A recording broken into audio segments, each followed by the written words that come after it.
All right, hopefully everybody's doing well. Come on in. Hello, Grand Rising. How's everybody doing? Trying to get this stuff set up.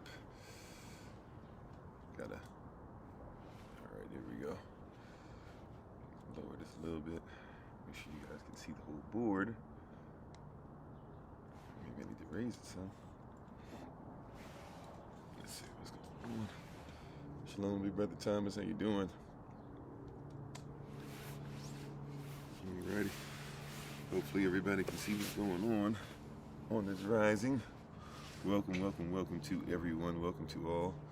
Let me see, maybe I can put it like this.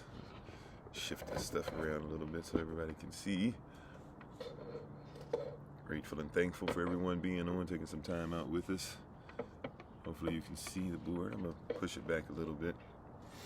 I have to trust those that are helping us will be able to help us, since I won't be able to see all the comments on here. Thank you to everybody, though. Thank you for those that are listening on the podcast. Shalom, Shalom, Stephen. Stephen, how you doing on the podcast? Everybody listening on YouTube later on. Shalom, Sister Dashima, everybody who's on here. All right. May Yahshua bless you as well. Is it front porch pulpit? I think that's what it says. I'm going to be a little further away, so I can't necessarily see everything that's going on. Hopefully you guys can see us over here today. You can see our board, our tool that we'll be using on this rising. Thank you for the love, the likes, the gifts, if you will, all those great things today. We appreciate you for being on. Come on in, everybody. We're excited. Thank you to the moderators. We give all, before we start, may the words of my mouth and meditation of my heart be acceptable in Yahweh's sight. He is our strength and our redeemer, and it is in his name, which is his authority, that we pray, praise, proclaim, project, and protect this message. Amen. Bonjour, je m'appelle Kofi. Hola, mi nombre es Kofi. Habari. Mimi ni Kofi, Nina Fra Kukutana Nwewe. If I haven't met you before, that is Boker Tov. Belated Shabbat Shalom to some. Namaste.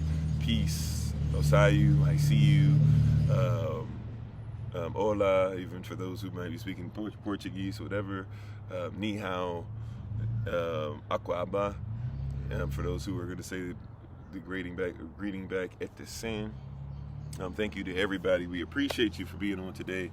It is very cold, so forgive me. I'm going to probably have some hand issues, some writing issues. However, we prayerfully will be able to make it through all these different things. We appreciate you. I think somebody said they're from New Jersey. What's up? What up, New Jersey? What's up to the D? What's up to H-Town? What's up to D.C.? What's up to Baltimore? What's up to Florida? Everywhere where people are coming on, Missouri, etc. Shalom. Did I say strengthen every demon?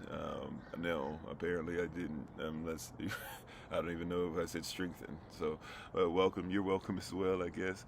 If you want to listen long enough to see what we're talking about, feel free to.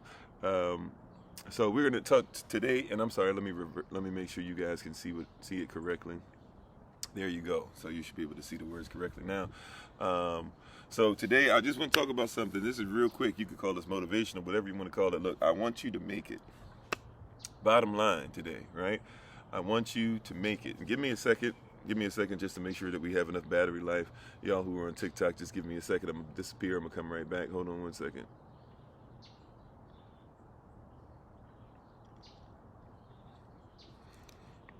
All right. Got to make sure we get this.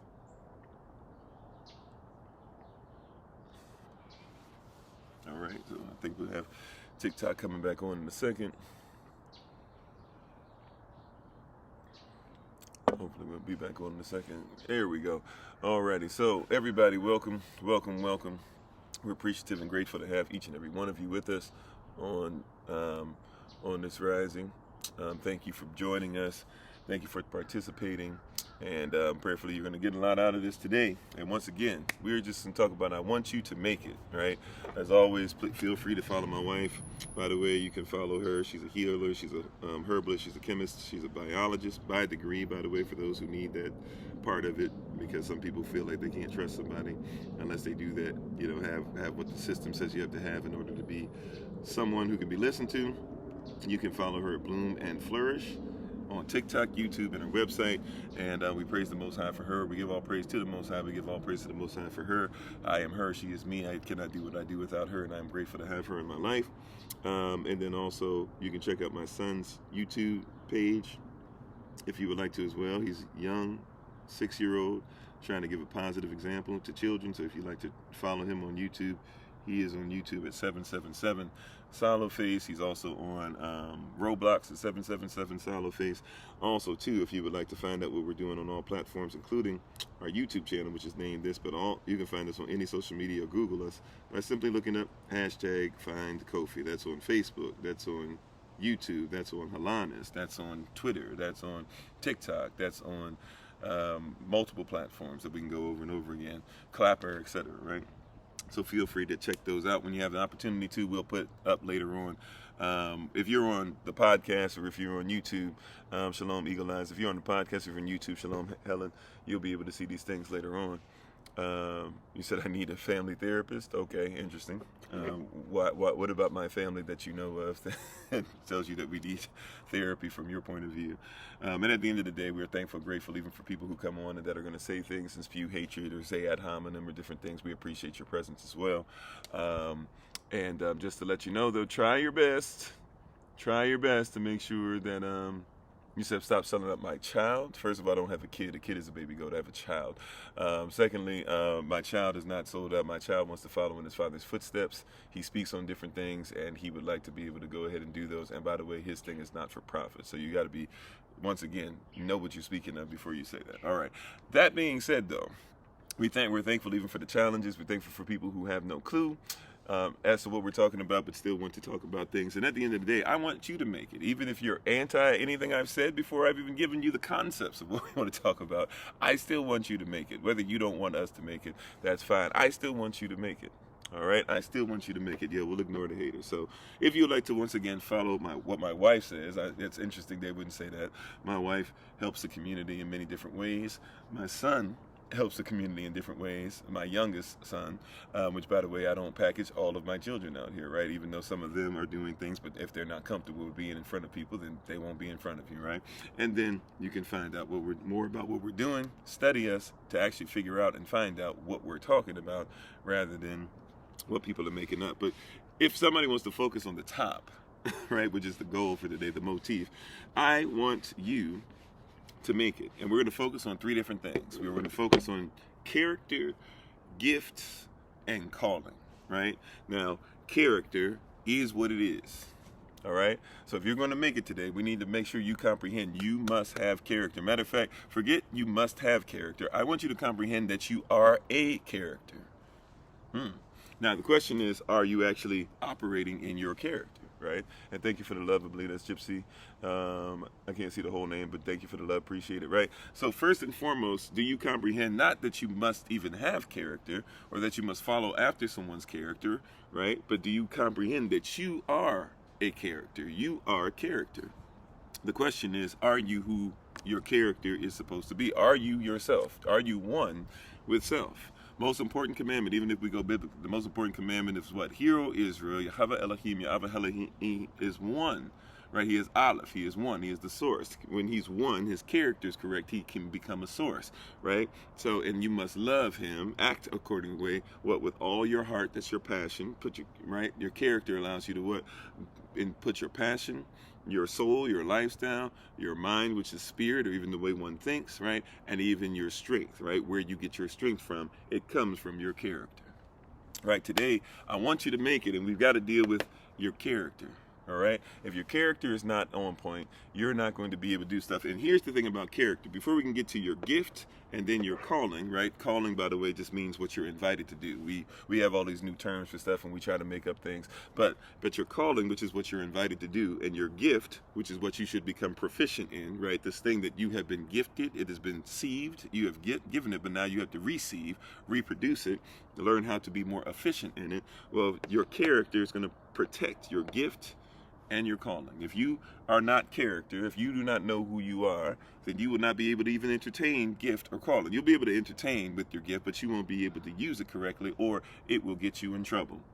The same gift, right, without character causes Kanye West to be able to do things that are a blessing and a curse. The same gift can have a Whitney Houston who has this thing that's a blessing, but it also has no character. It becomes a curse. The same gift that can cause Michael Jackson to be somebody that can cause people to faint and remember things like heal the world, make it a better place for you and for me. I'm starting with the man in the mirror and all these things can also be the same person that has a curse that causes him to end up losing his life, right? And cause, some problems in the lives of others, right? You have to have a character that protects your gift.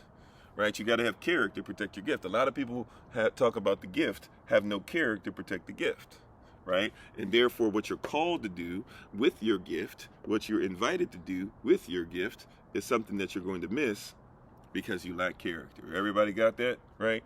So character is important. Who are you? What are you supposed to do? Character involves vision. You catch that? Character involves vision. If I don't know where I'm headed, then what is the gift going to do for me? I'm sorry, somebody said, do you discover to develop, do you discover or develop your character? Once again, you can do both, right? You have to first of all discover who you are, right? Whose you are, what your intention is, what you're supposed to do as far as the universe is concerned, what you're supposed to do as far as universal law, natural law, kingdom law, marital law, practical law, laws of attraction, law of first mention, constitutional law, right? You got to figure out what character, even when you're talking about law, what is the law of what is the character of common law, right? Before we can get the gift and calling, right? Because here's the thing about character. What is a character? Here's an easy way to define character. Character is the letter A, right? Now, whether I'm talking about where the letter A came from, whether I'm going to talk about Aleph, it's still the letter A. Whether I'm going to call it A, it's still the letter A. Whether I say it's A, it's still the letter A. Whether it is in a word, it is still the letter A. Whether it is a singular word, it is the letter A. Whether it is a part of the alphabet, the beginning of the alphabet, it is still the letter A. No matter where I go, if I'm speaking Kiswahili and I'm speaking phonetically, I will still use the letter A, right? If I'm speaking en français, I will still use the letter A. If I'm speaking Espanol, I will still use the letter A. If I'm using Portuguese, I will still use the letter A. The character of A, right? Now, if I want to know more about A, I should probably learn where A came from, the Aleph. That's the discovery point, right? And as you guys are with us more and more, those of you who may not know exactly what I'm talking about, stick around for a little while, right? You'll start hearing some of these things and principles. What I'm trying to get you to understand, though, is that no matter where I am in the world, it is still the letter A, right? It's like my name, right? My name is Kofi, right? And people try to do this weird thing where they try to say, okay, well, Kofi, what does it mean? They try to find a definition, right? And then they say, okay, well, the definition, it means born on a Friday born, right? Friday, okay. So Friday born. So, okay, your name is Friday. No, my name is Kofi. Well, no, because your name means Friday. So in our language, your name, no. The character is still Kofi, right? No. You understand? Like in our language, we say Friday is this. So your name in our language, no. My name, my character is Kofi, right? Well, no, here, we want to be more accepting of you. Now, you can't be accepting of me if you don't accept Kofi, right? You catching what I'm saying? Right? Like this is my character. And so now let's get a little deeper into these. So we got these 3 points: character, gift, calling. That's what we're going to talk about, right? Character, gift, calling. So let's go over something. A lot of you have seen this part already, so forgive me for having to rehash some things. However, review is a necessity to developing character. Did somebody catch that? That's a bar right there. Write that down, right? Tweet that to somebody. Put that in your phone, right? Put that on a wall somewhere so you can remind yourself, right? Your dad's middle name is Kofi. That's awesome, right? It's an awesome name to have. So we're talking character right now, and you guys know that we have several things that we write out because we have a journey from culture, when we're talking about culture, we have a journey that takes us from culture to habits, right? And these are our 7 that we put in a row, right? First, you have to have culture, okay? I'm just show you something. Some of you have seen this before, but we're going to break this down a little more than what we have in the fast. First, you have culture. Second, you have belief. Thirdly, we have emotion. All right. Fourth, After emotion, what do we have? After emotion, we have feeling.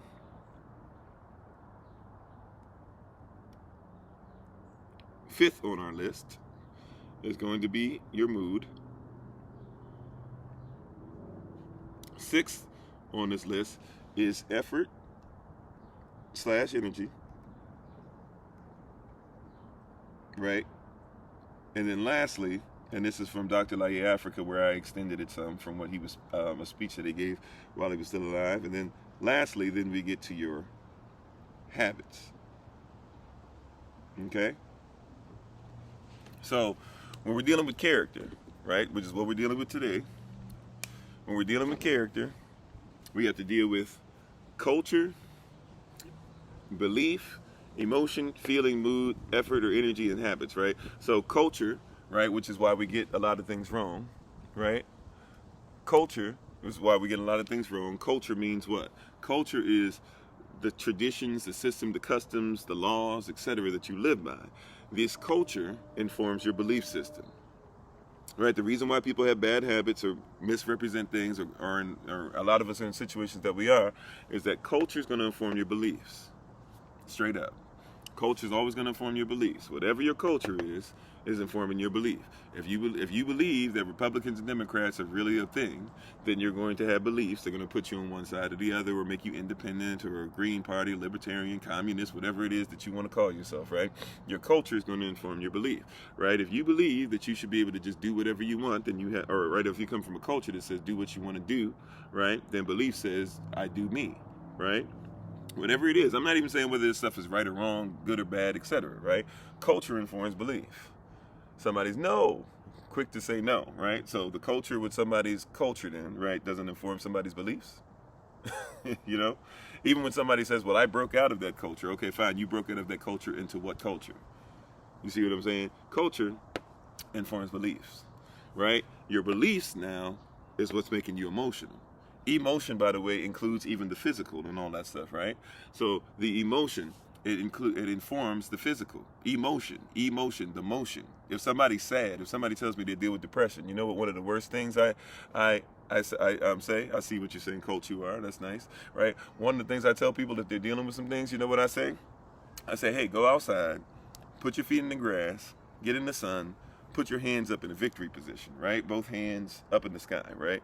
Both hands up high, put them up, right? And what will happen emotionally in your brain is that your brain, even if you're going through some things, it has to start firing off in certain endorphins. It has to start doing things that will cause you to be what we call happy emotionally, right? Simply grounding yourself is another term too, right? Because also too, things are coming out of your body. You're feeling electrical energy, right? Because your body is electrical, all these different things. Emotionally, you begin to change, right?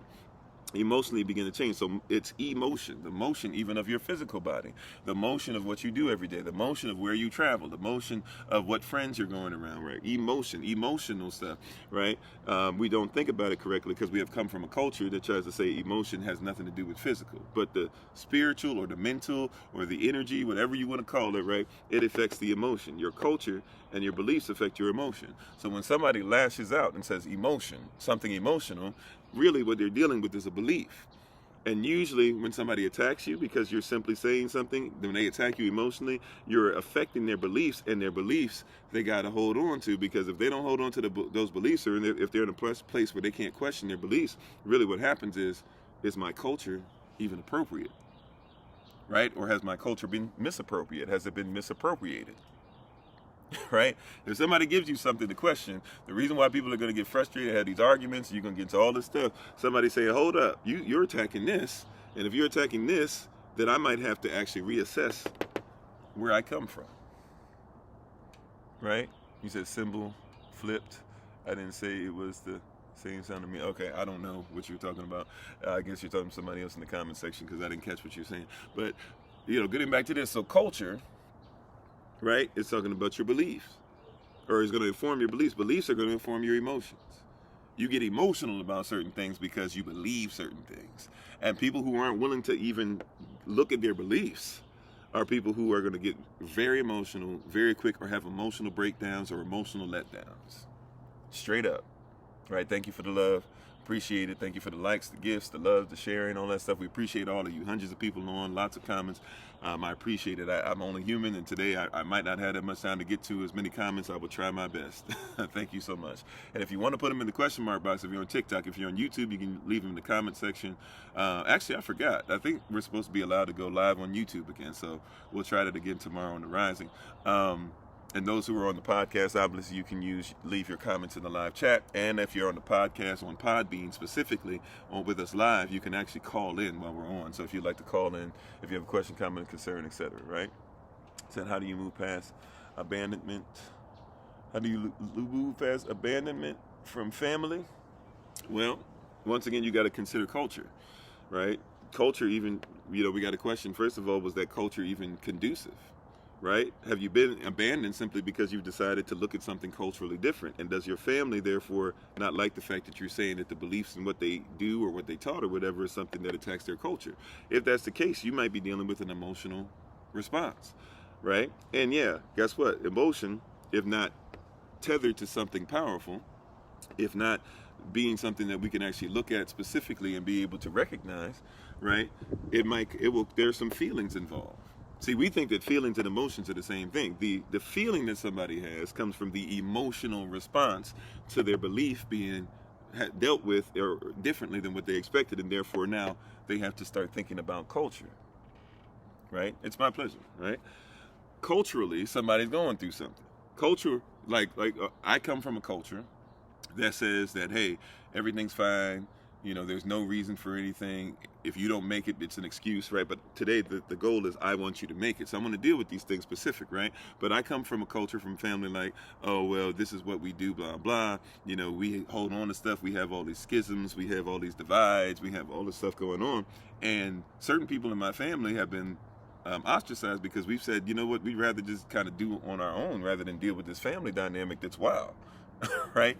And people don't like the fact that we told them that the beliefs of having all these schisms and stuff are good, and so they had an emotional response. And guess what? I used to have a bad feeling because of that, because I was still coming out of the culture. I used to feel like I was bad, like I was attacking people rather than being attacked, for simply standing up and saying a culture that does me harm is a culture I want no part of. I need to find something that's more culturally sound. Thank you, is it Canna Jess, I believe. Thank you for that. Right, like I need to do something culturally sound, and you have something that is culturally not only not normative, it is not informative to something eternal in me that needs to be able to go past the little bickerings and things, right? So you gotta so culture, once again, belief, emotion. Now your feelings are all over the place, right? In which if your feelings can be determined, right, then that means your mood can be determined. So when people are in the mood that they are in, it is because of the feeling that they have. If I feel a certain way, then I have a mood, right? Somebody says I'm in a bad mood. First question I ask is, how do you feel? Right? If somebody's in a bad mood, first question I ask is, what? How do I feel? I'm glad you found it too, Queen. Thank you for being on, right? I'm sorry, what'd you say? What's one thing you see population doing daily in a utopia?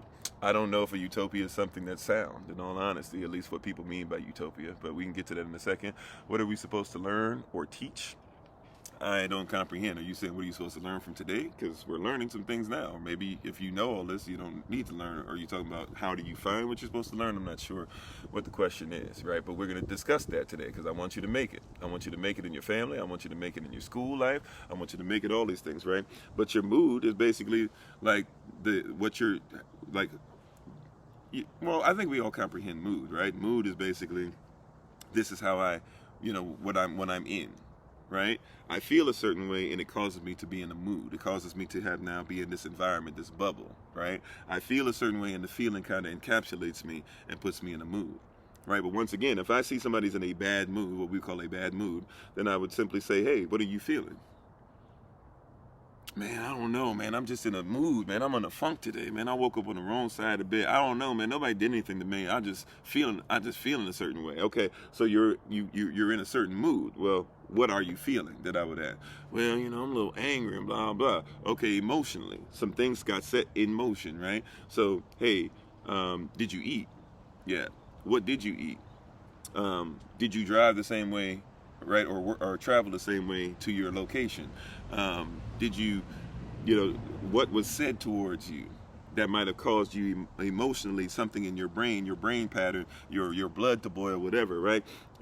Well, when they said this, oh, okay, it made you angry according to your belief, because maybe they said something and it wasn't true. You don't believe that it's true, right? And now I can sit there and go, oh, culturally, where you come from, right? Are you a man? Are you a woman? Are you black? Are you white? Do you live in a city? Do you live in the suburbs? Were you raised on a farm? Blah, blah, right? Like somebody raised on a farm has a different sensibility about things. So when they get a real job, when we say real job, right? Like I've heard people discuss this, they come from a farm, they go to a real job, and people act different.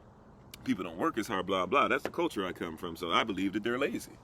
Like, or you hear people come from other country, hey, man, shoot, you got to do whatever it is. Where we come from, we work. You guys are lazy. You've been here all this time. You're not doing anything. They have a belief. And so they emotionally get to this place where they start feeling a certain way. And now their mood, whenever they're around somebody they don't think does what they would do, it now means that they lack that's what their effort or energy. It affects your effort or energy. If somebody's in a bad mood, your effort or energy is all over the place. Right? If somebody's in a bad mood, your effort or energy is going to be all over the place. Right? Somebody could have a bad dream. They woke up with a bad dream, caused their mood to be bad. Right? I've heard stories and done life coaching and marital coaching and stuff where somebody had a bad dream and got mad at the spouse, even though the spouse didn't do what was in the dream, and wanted the spouse to apologize, right? Putting effort or energy into, I'm not going to deal with you until you apologize. It's like, I didn't even do anything. I just woke up. Right? But emotionally, something was happening while you were asleep. And based off of their beliefs and their culture, you did something that made them feel bad in that dream, and now they're in a mood, and something, effort or energy is going to have to happen to make sure that we get back to a place where we need to resolve this, right?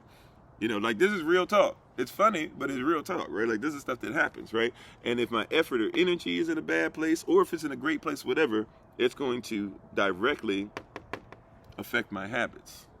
The habits that you are trying, because I want you to make it, right? The habits that you are trying to form are going to come through effort and energy, right? And the effort or energy is one of the things that no matter what somebody wants to talk about or call it whatever, that's between you and the Most High. It's between you and you. Like nobody knows if you're putting the right effort or energy into what you're trying to form except you and the Most High, or you and you. Right? Whatever your belief is, whatever your canon is, whatever your mindset is, as far as that atheist, agnostic, whatever you want to call yourself, at the end of the day, nobody's really going to know effort and energy between either you and the Most High, or you and you, or both, if you believe in both. Right? You're going to have to be the person that's going to have to make sure these habits get changed, right? But they're going to come from a culture. And so we got to question the culture. Now, here's why I put the repeat on this, because it's something that we've talked about many times, right? We record this, yes, and we put it on YouTube. So you can go and find it on YouTube and all those things. ISNW.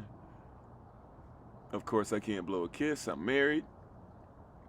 So, in honor of my wife, I had to block that, right? So, but we've talked about this before. This is what I want to do with this, though. I want to put a line here. And the reason why I want to put a line here is because your culture and your belief is going to inform all this right here. All this right here ain't nothing but character. This right here is going to help you to develop and find out what your character is, who you are. This right here is going to make sure that you keep your character. Did you catch that? These right here are based off of 1 and 2, right? But all this right here ain't nothing but character. What I do emotionally, what I respond. If somebody does something to me, do I strike him? Do I cuss at him? Blah, blah, this and that, or whatever. When I feel something, can I keep my feelings in check? What do I do to make sure that my mood is always solid and consistent? What do I make sure to give 100% effort and energy in everything that I'm doing, right? What are the habits that I'm forming to make sure that I'm greater than what I already am? Guess what? That ain't nothing but character. Right? You catch that? That ain't nothing but character. That's nothing but character. Right? And thank you to those who are joining the community. We appreciate you, right? So your culture and your belief, people want to keep getting past culture, but we can't have conversations about the Most High. We can't have conversations about chauvinism. We can't have conversation about what is LGBTQ+. We can't have conversation about is money real. We can't have conversation about investments. We can't have conversation about any of this if you don't have culture and belief, because they are going to inform and develop and help you to see character. Straight up. Right? So a lot of stuff that we're looking for, it has to come through character. Character has to be something that you're willing to put that effort into. And a lot of people are not willing to put effort into character. I'm sorry to tell you, right? I apologize if that's something a lot of people don't want to hear, but a lot of people are walking around without character, right? Now somebody will say, oh, well, so-and-so does great things, but emotionally, well, from time to time they do flake off a little bit, from time to time they do stuff, from time to time they might strike somebody, from time to time they might cuss somebody, but I mean, they're still solid dude though, if you really know them. Character, right? I'm not impressed anymore when I hear somebody tell me that they're honorable, this, that, whatever, they're pastor so-and-so, they're bishop so-and-so, that, look, I'm a pastor myself. It doesn't impress me when I meet somebody who'll be like, oh, well, so-and-so, I met so-and-so and they're a pastor, or so-and-so and their spouse is a pastor. It doesn't impress me. You know why? Because you can be a pastor in front of people and be ate up behind the scenes, right? Because you have no character. It's not your character to be a pastor. You play a pastor on TV. Right? You play a nice person on TV. You play a prophetess or a prophet on TV. You do all those things. But when I check out your emotion and your feelings and your mood and your effort or energy, and I see the habits that you possess, and I see how you're even sometimes betraying your own people because you're afraid to speak truth, or you're afraid to give them something that might bless them and cause them to keep on going because you're afraid, well, what if I get canceled or something like that, right? It shows me your character is off. Right? I mean, a lot of people play pastors also. you know I ain't lying, right? It's not people do this weird thing where it's like, hey, are you surprised? It's so surprising. Like, I don't even know these people. I don't even know who these people are. So forgive me for giving names if I say them wrong, whatever. But are you surprised Doja Cat did what she did and said what she said? And are you surprised that at the Candace Owens out there, and are you surprised about this person and that person? Are you surprised what this person said, what this brother did? No. Are you surprised that this pastor, Pastor John Gray, and what happened with him and his wife? No, I'm not surprised. Why would I be surprised? A lot of people don't have character. You hear what I'm saying? A lot of people don't have character. Are you surprised about Derek Jackson? No. Derek Jackson didn't make any sense when he was speaking. He was cognitive dissonance in everything he spoke all the time. He would say on one hand something was wrong, and then he would later on say the same thing he said was wrong was right just to win a conversation, right? Because he wanted to be the smartest man in the room. People who would think that they have to be the smartest person in the room are people that are not necessarily people that I believe in, because people who realize that they're never really the smartest person in any room, because the Most High, first of all, is in every room. But secondly, somebody always has something they can teach you. And even you, when you're speaking, you can teach something to yourself. The Holy Spirit, if you believe in that, then you can teach something to you, right? Right? But character. People have bad habits. Character is going to help you to protect you. I want you to make it. That's what we're talking about today, right? That's the motif. That's the theme, if you will. I want you to make it. All right, you can learn something from everybody. I want you to make it. Culture and belief is going to help you to develop character. Your effort or energy is, right, what you're putting your effort or energy in could be something that has nothing to do with who you are. Matter of fact, some of you have been doing stuff for 20, 30 years trying to figure out why isn't it working. Character. I don't want you to become the next great singer that comes out here and then we put on blast because they did something terrible. Character. I don't want you to become a husband and you're doing great and you want everything to go well, but you haven't made sure that you actually were a husband before you got married. You knew what it took and you knew what a wife was before you got married. Therefore, you knew how to protect her and you knew how to make sure that you were receiving the love that you needed as well, and that you were always doing everything as the foundation of the family to make sure that your community was going to become better, and you were reaching out to others, and you were trying to do those things, but because you weren't invested in character first, you went out and started using gifts and started trying to get into your calling, and all of a sudden here came some woman that you weren't prepared for who was able to do something that was able to hit you in a character flaw. She hit you emotionally. Talked about she could do things that your wife ain't doing. You didn't make sure that you developed your stuff at home. She hit you with a gut punch. You weren't ready for him before you knew it. You woke up and you were like, what did I do? Now I got to try to hide it. Now I've got to try to lie. I'm feeling bad about it. I'm in a certain mood and I'm putting my effort and energy into lies and all this stuff, and I'm developing bad habits. I'm double-minded, right? Because you never got your culture of marriage correct, and you never had the right beliefs because your culture was sound. Now you believe in the right things that set your character in order. You hear what I'm saying? I want you to make it. I want you to make it, sis. I don't want you to be one of these people out here talking about ain't no man no good, this and that. I don't need a man, but then also talking about why I can't get a man. You can't have a culture of men ain't no good and that be your belief system, but then looking for character to help you to be a great wife or a great person in a relationship, right? You can't. It doesn't work that way. Like your character. What is the character? Where is your character? Who is your character? Who are you? Right? Well, we're talking about values already. These are things that you should value. First and foremost, value the culture. That's what we just said. If you want to, put it like this. These are the values that will inform your character. Right? What are the values that inform your character? Right? When somebody's talking about the character of law, for example, right? They're going to talk to me about constitutional law. First thing I have to ask them is, well, do you know that there's 2 constitutions? Technically, do you know there's 3 constitutions, but there are 2 active constitutions right now in the United States of America? If you don't know that, we can't have a conversation about the character of law if you don't even know the culture and the belief of the law.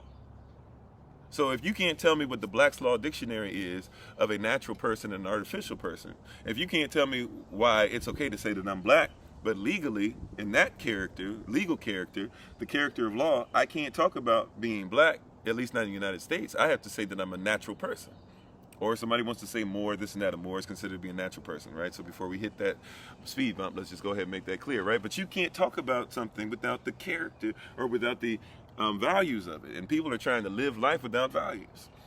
You can't talk to me about the values or the character of what a basketball player is and how to make sure a basketball player is great, and you don't have the culture of what basketball is. It's a team sport. What are the fundamentals? Do you believe in the things that it takes to be able to get to a championship? Now let's talk about being emotionally invested, having the feelings, the mood, the effort, the energy, and the habits to help you to get there. But first we got to establish what should be valued. Right? First we have to figure out what should be valued. And a lot of people around here, you said if you know you're coming to heaven or are in heaven already, fill yourself with heavenly knowledge. Yeah, okay. I don't have a problem with that. Right, but character, right? Character is what's going to protect you, and a lot of people haven't made sure. First, invest in the values of the character, culture and belief.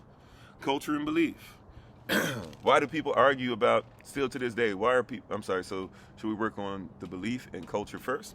Well, yeah, that's why they're 1 and 2. Culture informs your belief. This is why I heard, what's his name?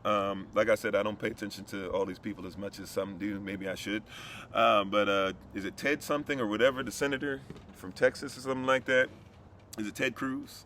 And he was sitting there, again, playing people, talking about it's so great that Christopher Columbus discovered America and stuff. Like, first of all, he's in a culture where he's lying to you.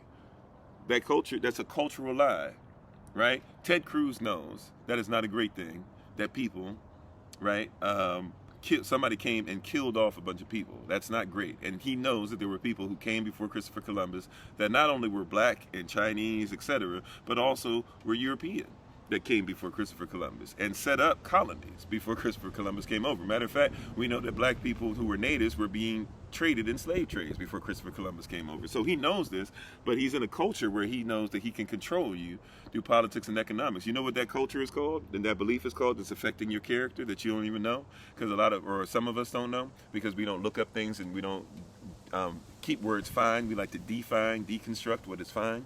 So we like to go off of somebody else's definition and put us in a place of definition, right? You don't know what the definition of capitalism is. If you comprehended what capitalism is, you would understand what Ted Cruz is doing. You would understand what Donald Trump is doing. You would understand what Joe Biden is doing. You would understand what whatever I'm redeeming my time or I'm taking back my time, whatever the girl said, Maxine, whatever, right? Or I'm sorry, not girl. She's my elder. Let me give her respect, right? But you would understand what they're doing. You think that this is about them trying to change this or trying to do this or whatever. If you would just vote for them, they would change something or whatever. Ain't nothing changed all this time you've been voting, right? Here's what it is, capitalism. The definition of capitalism. Capitalism is defined. This is the culture of capitalism. All of you who want to be fine capitalists out there, this is the culture. Look it up. You can Google this right now. come back and holler at me and see if I'm lying. But this is the definition of capitalism, right? I'm not saying it word for word, but look it up for yourself, and you tell me if you find something different than what I'm saying. Because I'm not giving you facts, I'm not giving you context only, I'm giving you contextual facts. We're going to make this live. We're going to bring it together. You ready? Capitalism is defined. This is the definition. Hear what I'm saying and go check to see if what I'm saying is true. Or pull it up on another device or get your dictionary out, whatever, right? But go Google the definition of capitalism. Capitalism is defined as politics, a system, because ISM on capitalism makes it a system. ISM on any word makes it a system. So capitalism is defined as politics and economics that are used, that are used to control trade and industry.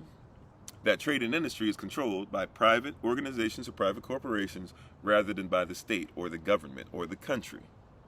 That's what capitalism is. In other words, the culture of capitalism, right, is to make people be down with the belief that it's okay to use politics, right, Republican, Democrat, and economics, control your money, to be able to do what? Control your trade and industry. That means that you buy from what we say buy from, right? And you work how we say work, or you get the job where we say you get the job. And that is controlled not by the government, which is the state, right? The Republic of the United States of America, the Kingdom of the United States of America. It's not controlled by that. Those people are controlled by private organizations, private corporations. That's why you might not know who your senator is, but you know who Jeff Bezos is, right? You might not know who your sheriff is, but you dang sure know who Bill Gates is. Right? You see what I'm saying? You might not know who the Supreme Court justices are, right? But you do know who Oprah Winfrey is. Why? Because those who have the capital are the rulers. They are the kings and the queens. You said Nancy Pelosi said, statues of Columbus, fine to stay standing. Why not mention her too? Fine. She a traitor too. All of them traitors. See, once again, you're getting into the whole thing. You're in a culture and a belief that says it's got to be Republican and Democrat. I could care less about them. Malcolm X once said that I'm not a Republican, I'm not a Democrat, and I'm not even an American. I have sense enough to know it, because if I were an American, I would enjoy the fruits of Americans. And if you knew that there were two constitutions and that all senators, all presidents, and all judges, except for the judges of the Supreme Court, but they kind of sort of have to do it too, but they're not supposed to, all of them go by the 14th Amendment, 14th Amendment citizenship, right? Rather than go by the citizenship of being a citizen of the United States of America. All people who are in the United States military. And look, veteran, right here, veteran. High respect for you if you went out there and did what I did, which is serve your country and put your life on the line so that others would be able to live, right? We believed in what we were doing. Much respect for you. If I go to somebody who is a family member, somebody I got to do a funeral for or whatever, and I have to make sure that I speak on them, I tear up and I still pop a salute till this day, right? Mad respect for it. Mad respect for what you're doing. But understand, when we gave our oath, right? When we gave the oath, guess what we gave our oath to? Guess what we gave our oath to? Right? It said that we would support and defend the Constitution of the United States. Not of the United States of America, but of the United States. Straight up. That's what we said. And the United States is a corporation. The United States of America is 50 countries that come together to be able to protect your character. But if you're not in the right culture, if you're a corporate citizen, right, and therefore you believe what they told you, which is go get a job, pay taxes, you're not even legally supposed to pay taxes. Not just because of the IRS is not even an American entity, but because, guess what? You're not supposed to pay taxes because you're supposed to be sovereign. Somebody who's part of the United States of America and not part of the United States does not have to pay taxes. You can have a W-8BEN, B-E-N, like the name Ben. You can have a W-8BEN, right, and not even have to pay taxes legally because you're not supposed to be a citizen of the United States. But because you hang on to the birth certificate, social security number, and all the benefits and privileges that come, any benefits and privileges you receive. So you lack character and can't even do what you would like to do because you think that you're supposed to work for somebody for 50 years rather than make sure that you're investing, leaving inheritance for your children while you're still alive, not waiting till you're dead, but being able to give your children stuff that they can live easily, that they don't have to have stuff and can work in their calling and their gift and all that, but you lack character because you lack the culture and the belief. You don't understand the culture and belief. And this is all legal. This is all stuff you can look up right now. This is stuff that you can, all the very definitions I'm telling you, Google it. Go to Google People don't even know this stuff exists. Go to Google Scholar. Don't just Google it. Go to Google Scholar. Google Scholar is a free service that that Google, who doesn't want you sometimes to know the truth, will still give you so that you can study law and case study. Any case that's out there, any term that I'm talking about, you can literally look it up and see cases where how they used it and things like that, right? But because you're not in a culture that says that law is that important and vital, right? You don't believe it. So therefore, you don't put emotional investment in. You don't feel you should do it. You don't have a mood to do it. You don't make effort or energy towards it. It's not part of your habits, right? The top 2 are the values. The bottom 5 is the character, right? The top 2 are the values. The bottom 5 is the character. Thank you for the love, right? So character is important. Character is going to protect your gifts. It's going to protect your calling. Those are our 3 points today. We want you to make it. I want you to make it. I don't want you to be in the same situation that you've been in for decades, where you're just trying to make it. Somebody says, "How you doing today?" You say, "Well, you know, I'm here." No, like, I don't want you to just be here, right? I want you to make it. But if you lack character, if you don't know the values of what you're doing, you can't develop character. You said, should you compromise with a spouse's culture? Once again, this is a deep thing, because if we just be honest about it, once again, you should already know what a husband or wife is before you get married. Not just what they are, but you should know what a husband, first off, and a wife is. Like, what is the culture of husband and wife before you get married? See, we have a belief system, because we're in the wrong system, wrong culture. We have a belief system that you get married and then you figure it out along the way. Right? I see you, Dashima. You're going to make it. I'm in, right? This is like, we have a culture that says, I believe that I'm supposed to learn what emotions a wife has and how she feels and what mood she'll be in if I do certain things, and the effort or energy I put into things, and develop habits after I get married rather than before. And you don't believe that with anything else. You don't want a judge to be over your case, or a lawyer to be over your specific case. And you're not in a culture that says, hey, I believe that you should learn law after you start doing stuff. You want them to pass the bar, right? Even though the bar is not something that's American either, but you want them to pass the bar first. You say, hey, I need you to pass the bar first. Then, you can talk about this other stuff, right? But first, I'm going to a culture of law. You need to know law. I believe you need to know law first, right? You don't go to the doctor, even though the doctors are jacked up, but you don't go to the doctor's offices that you go to and say, hey, I know you don't know anything about medicine, but go ahead and practice on me. You say, no, I want you to practice on me because you should have some kind of stuff that you've already learned culturally and I believe that since you know enough, you should be able to then put the proper emotion, feeling, mood, effort, and energy and habits into me. Right? However, you go into marriage with the culture saying, let me figure out what this is after the fact. No, before you even get married, you should be studying these things. Is the culture the person you're getting with, is that even the culture? Forget even their culture you're talking about as far as their Latino, these words that people give us, Latino, or they're black, or they're African American, or they're native, they're indigenous, they're Italian, they're Irish, all this stuff. No. Before we even get together, like, first of all, does this person even know what a spouse is? If I'm marrying a wife, she should be a wife already. He who finds a wife findeth a great thing and obtaineth favor from the Lord. When I find you, you should be qualified as a wife already. When he gives you his resume and says, will you marry me? He should already be qualified.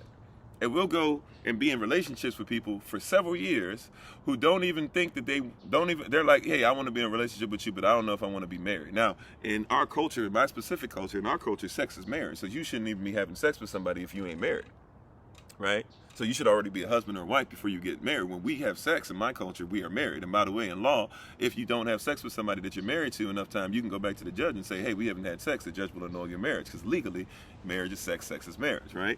But getting back to what I was saying specifically, right? All that stuff I just said is true, right? And getting on top, going back to this, culture says that what? If I'm going to get in this with you, I'm not trying to be in a relationship with you unless we try, like, if I'm being in a relationship with somebody for 5 years, 10 years, and then we say down the road, let's get married, I should have just had the mindset, let's just go ahead and, are you worthy of my 10 years?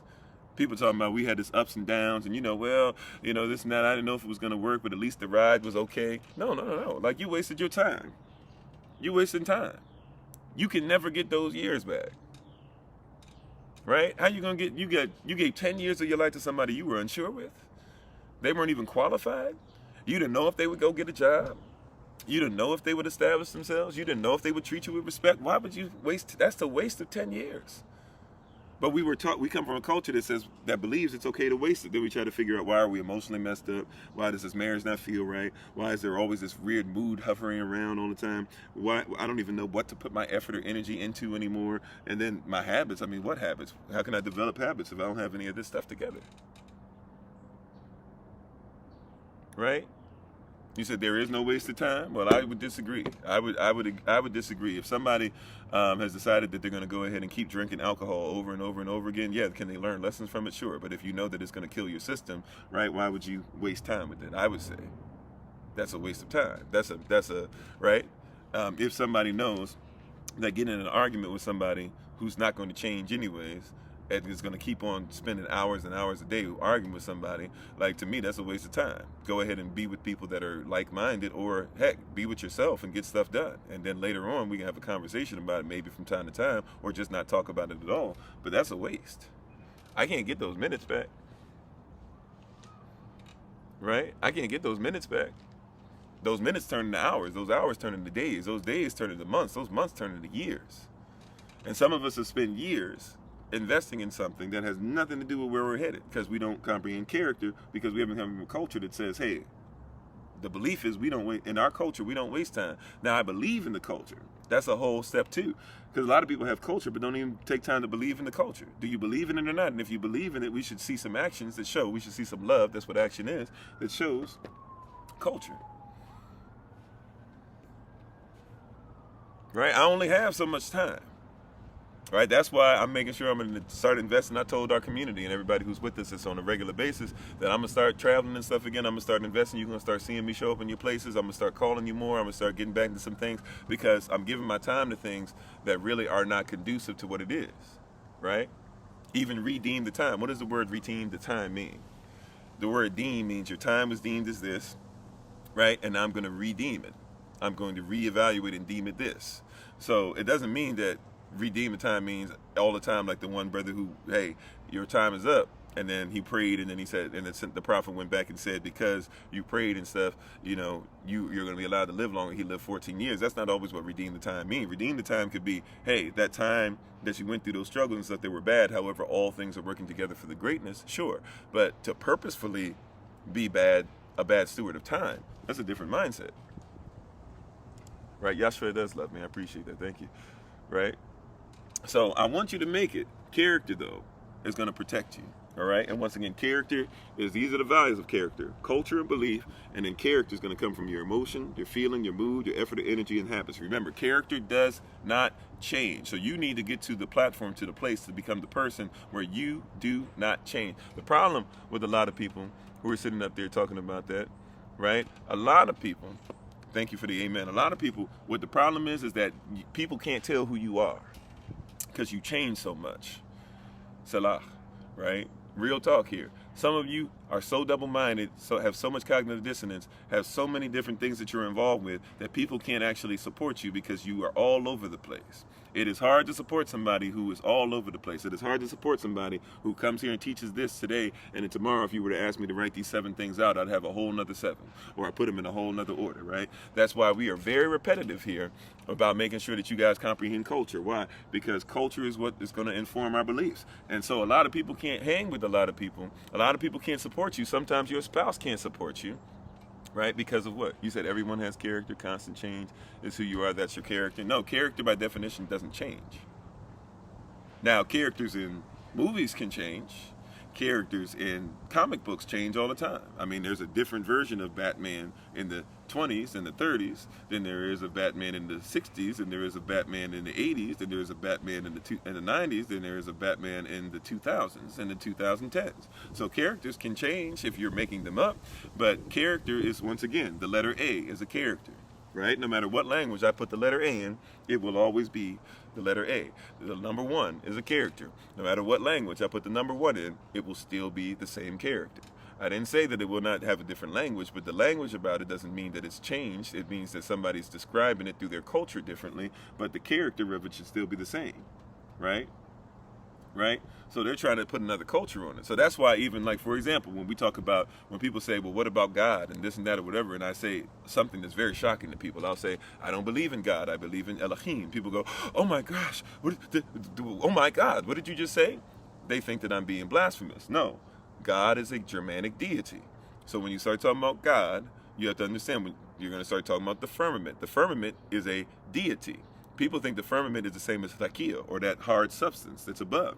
That's not what the firmament is. The firmament is a Greek god who was given birth to and then even married and had sex with his own mother. His mother was Gaia, right? So when you see the firmament in scripture, it's because somebody else's culture is there. So now if you're starting to already put people's culture in, it's easy to start putting somebody's what? Beliefs in. And now, because I say, I'm not going to mess with that, I'm not going to fool with that because somebody's messing with you and they're giving us something that's not real, now people get what? Emotional. And when you get emotional, your body starts acting a certain way and things start firing. What happens? Now you start getting in your feelings. And your feelings start happening what? And now you start determining stuff off of your mood, which means your effort or energy based off of that mood. And now your habits are there. So people don't like it when you attack their beliefs, because when you attack their beliefs, and really I'm not even attacking it, I'm just presenting something, and people go, oh, you're attacking my beliefs? And because they don't want to deal with the fact that somebody's giving them inaccurate culture.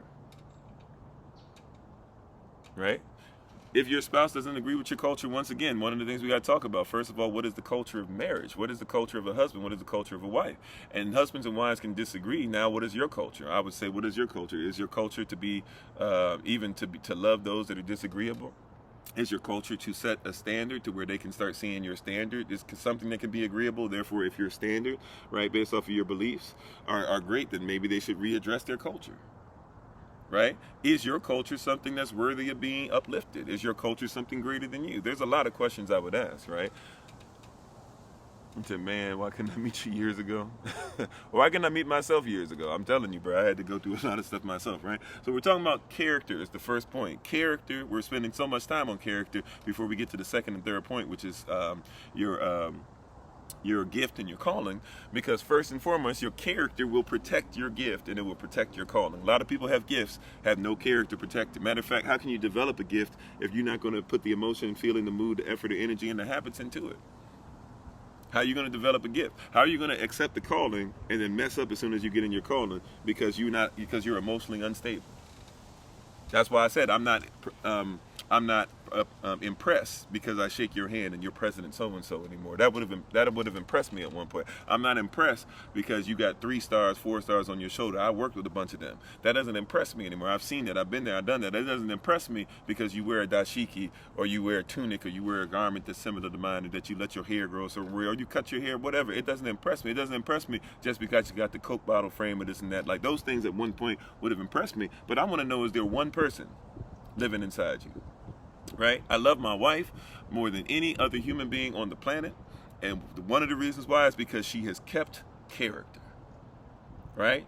Now, some people saying we're constantly changing. Look, she might have learned some things, right? But she's developed further into who she already was, right? She's not going away from herself one day and then coming back to herself and then going away and then going further away and then going further away, then maybe coming back. No, every time that there's a change, she's gotten closer to herself. And because she's gotten closer to herself, she's becoming more one with herself. And when she becomes more one with herself, it's easier for me, who is becoming more one with myself, to become one with somebody like that. And we're talking about coming together as a community. That means everybody's got to start coming together. And guess what? Whether you like it or not, there can't be multiple cultures and everybody be one. I know somebody wants you to believe that. I really do. I know that's somebody believes that everybody should be able to do whatever they want. Shalom, Chef. How you doing? I know everybody believes you should be able to do whatever you want, whenever you want, however you want, and everybody should just get along. Problem with that is that if everybody gets to have their own culture and everybody gets to have their own belief, there can be no character. Not as far as a community. Even when somebody asked me earlier about a utopia, how do you have a utopia and everybody is in a different culture? That's why I don't mind. Look, if you want to be of this culture, you want to be of the Moorish culture, be of the Moorish culture. I ain't mad at you. Look, you want to be part of the KKK culture. I ain't mad at you. Do what you do, right? But just understand, my culture can't vibe with that. right? If you want to be part of the Israelite culture, you want to be part of the street culture, if you want to be part of Africa, right? And when somebody talks about interracial marriages and all that, first thing I ask about all of that, I say, hey, it's not just like interracial. This is something I would ask for anybody. But when people try to hit me with the interracial thing because they keep trying to, think that we're reverse racist or whatever, first thing I say is, okay, culturally, are you willing to accept the culture? Because when you defend your spouse, you need to defend the culture, right? Like my daughter, right? My daughter, no matter what man decides, got 2 daughters, right? No matter what man decides that they're going to be with my daughter, understand, you better understand the culture because this is who she is. This is who we are.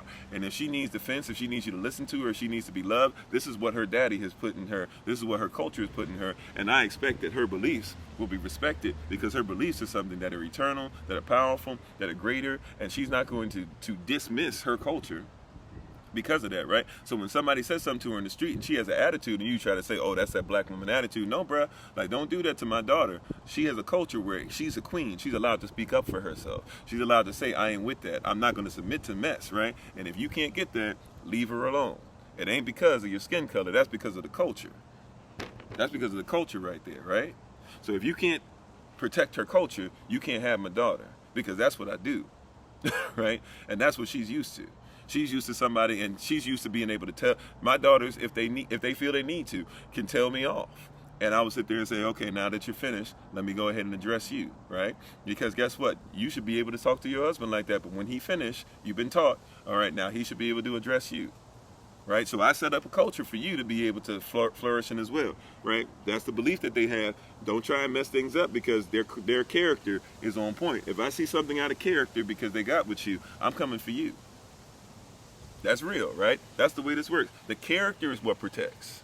And people are trying to have this communal thing. We want to all come together. We all want to do all this stuff together. We all want to be together. We all want to protect each other. However, we should all have all this different culture and belief. Okay, well, no. Have your group. It doesn't mean that our groups can't interact, but establish that's your culture. Hold on to it as your culture. And don't be mad when I say that's not what we do, right? Because I'm going to respect you. I'm just saying respect me. I'm not going to be mad at you when you do da-da-da-da, right? Comprehend. I expect the same thing back. Our culture is this. Your culture is this. When we coming together, we'll respect it. If I go to your culture and in your culture you do this, hey, I'm in your house. I'm in your world. I'm at your event. If somebody asks me to speak at their event or whatever, you know what I ask? I ask certain things. I ask, what is it that I'm allowed to do? How long can I speak? What is it that you guys are teaching here? What is the focus? What do you want me to speak on? Why is it that you think that I would be valuable at your event?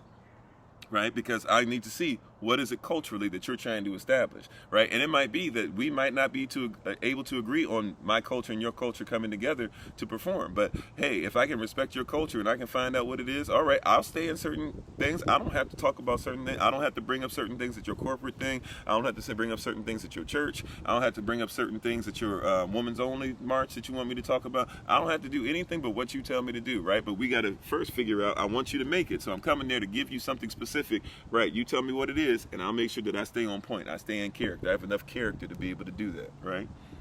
So these values, culture and belief, affect your character. I think that we made that as clear as the nose on your face, right? You said emotion does not equal feeling. No, emotion, look at the word motion.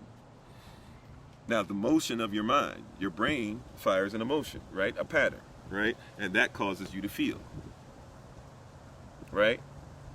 Something, if you get pricked by something, you get pricked, right? There's a motion that goes on with your nerves and different things that shoot motion to your brain, and you feel it because of the motion, right? They're not tied. They're not always equal. They're tied at the hip, but it doesn't mean that they're equal.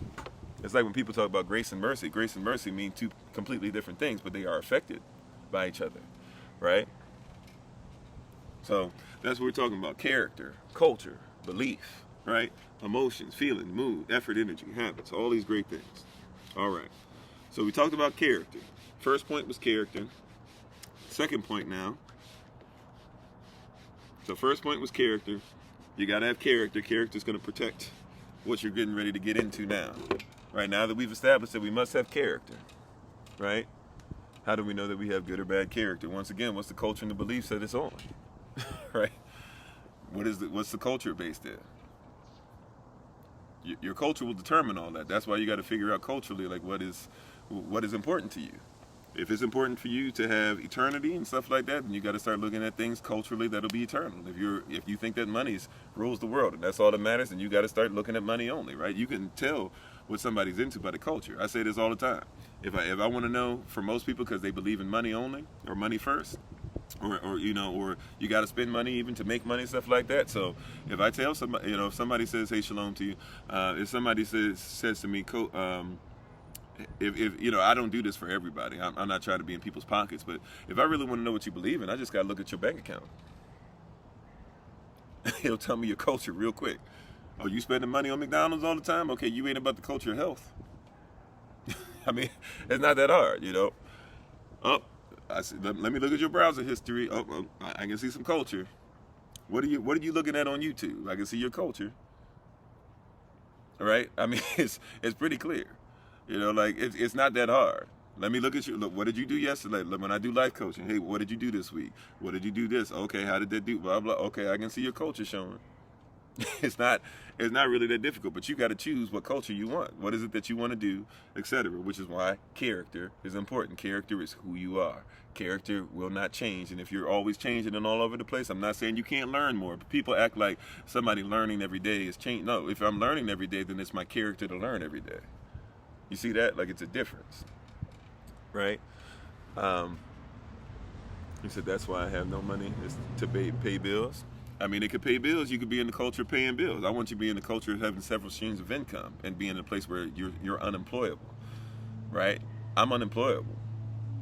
It's like I can't be in a position like I can't be in a position where I have no money left over ever. I can't travel. I can't help people. I can't sew into my family. I can't make sure my wife has everything she wants because I'm always paying bills. I can't be in a culture to where I pay taxes because now I have no money left. I can't be in that position, right?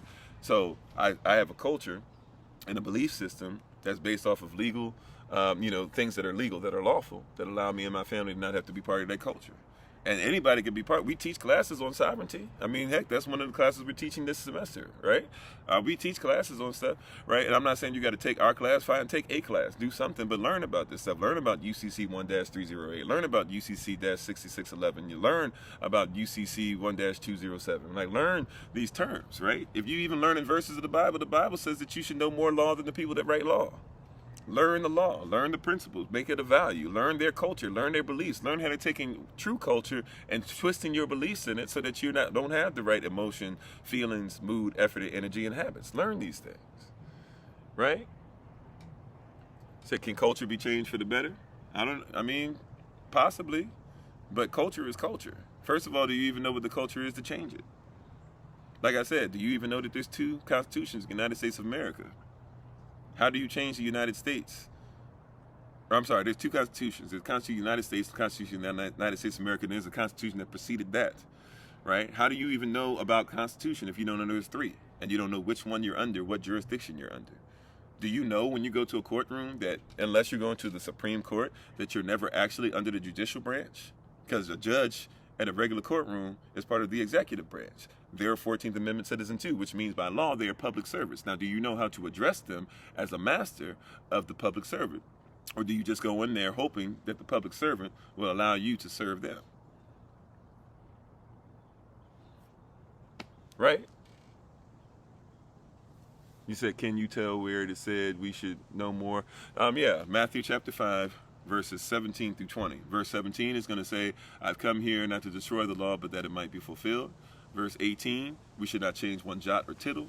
Verse 19, anyone who says that we should not live by the law and teaches it is the least in the kingdom, but anybody that does the reverse is considered to be the greatest. Verse 20, you should know more law than the scribes and the Pharisees. There you go, right? So Matthew chapter 5, verse 20, that would be the focus. Okay? So I want you to make it. First point, we've talked about character. First point, we talked about character. First point, we talked about character. Character is who you are. It will protect you. If I know that I must speak to generations then I will not allow myself to not drink enough water because I need my voice to be right. If I know that I'm supposed to speak to generations, I will not get caught up on drugs or hard liquor that's going to mess me up because I need to keep my organs in tune.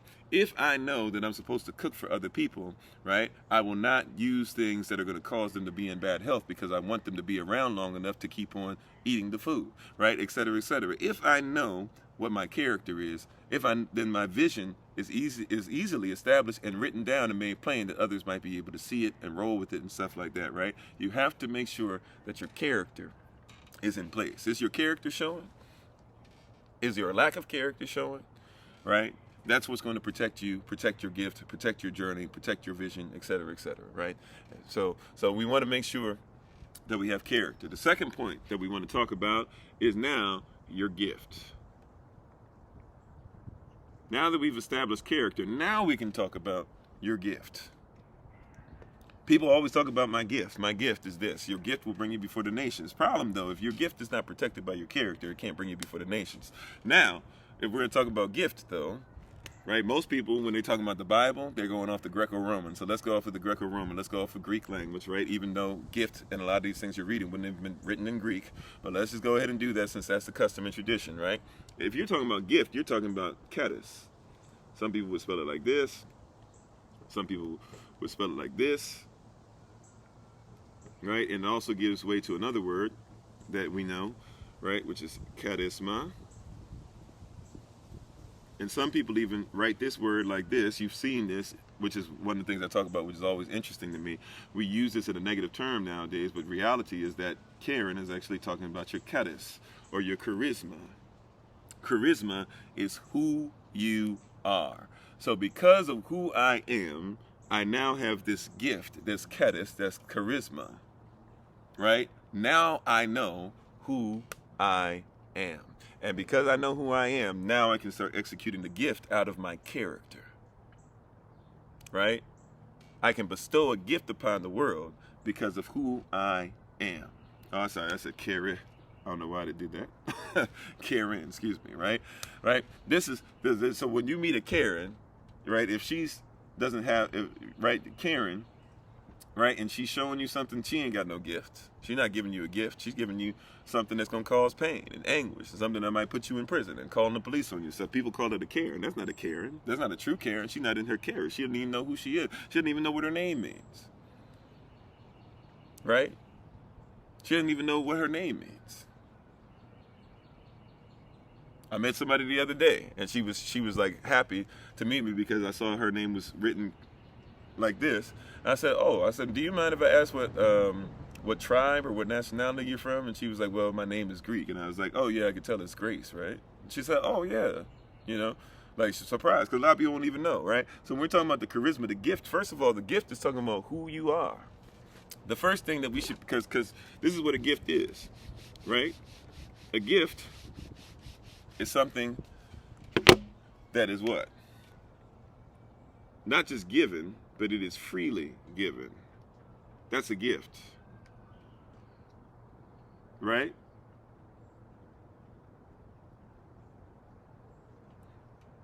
I'm sorry, I said freely gift. Right?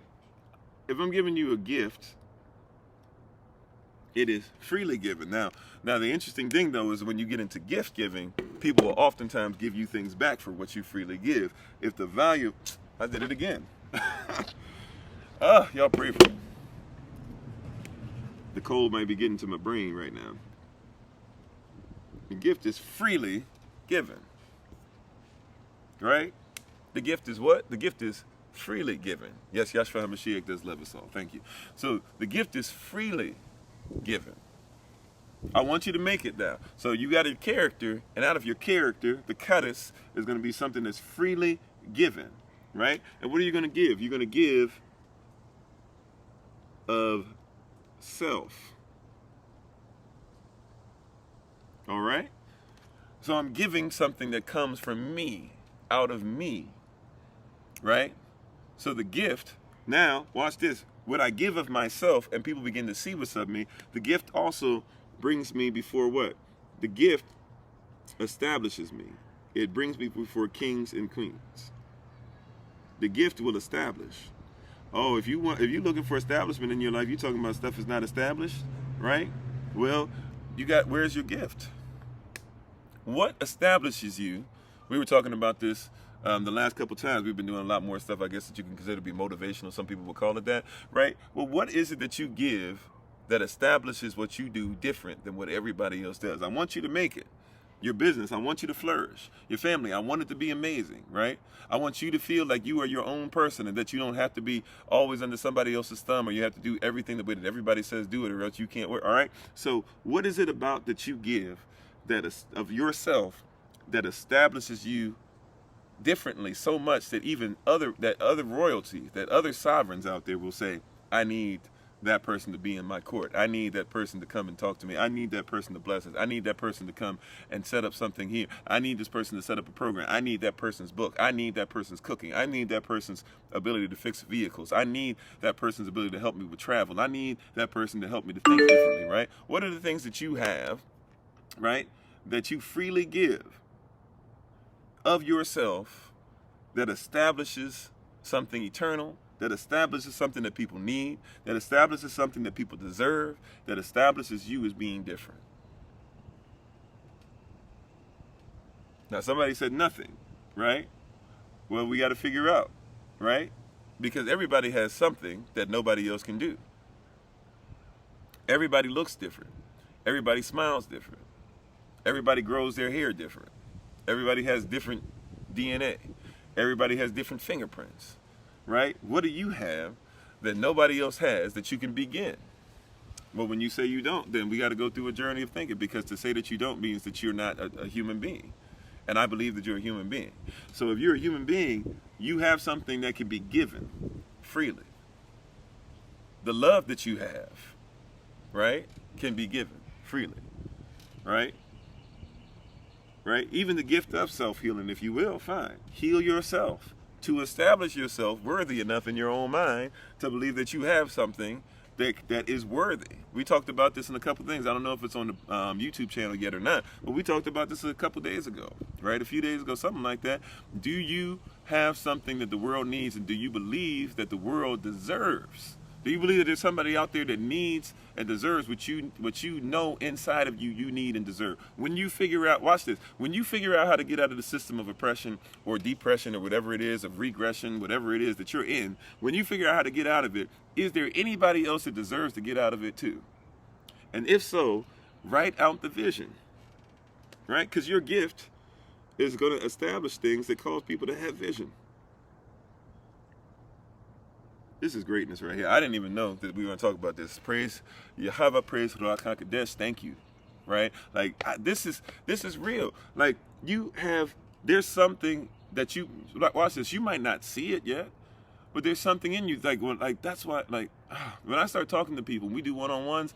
It is amazing to me how many times that I see something in somebody that they will not see.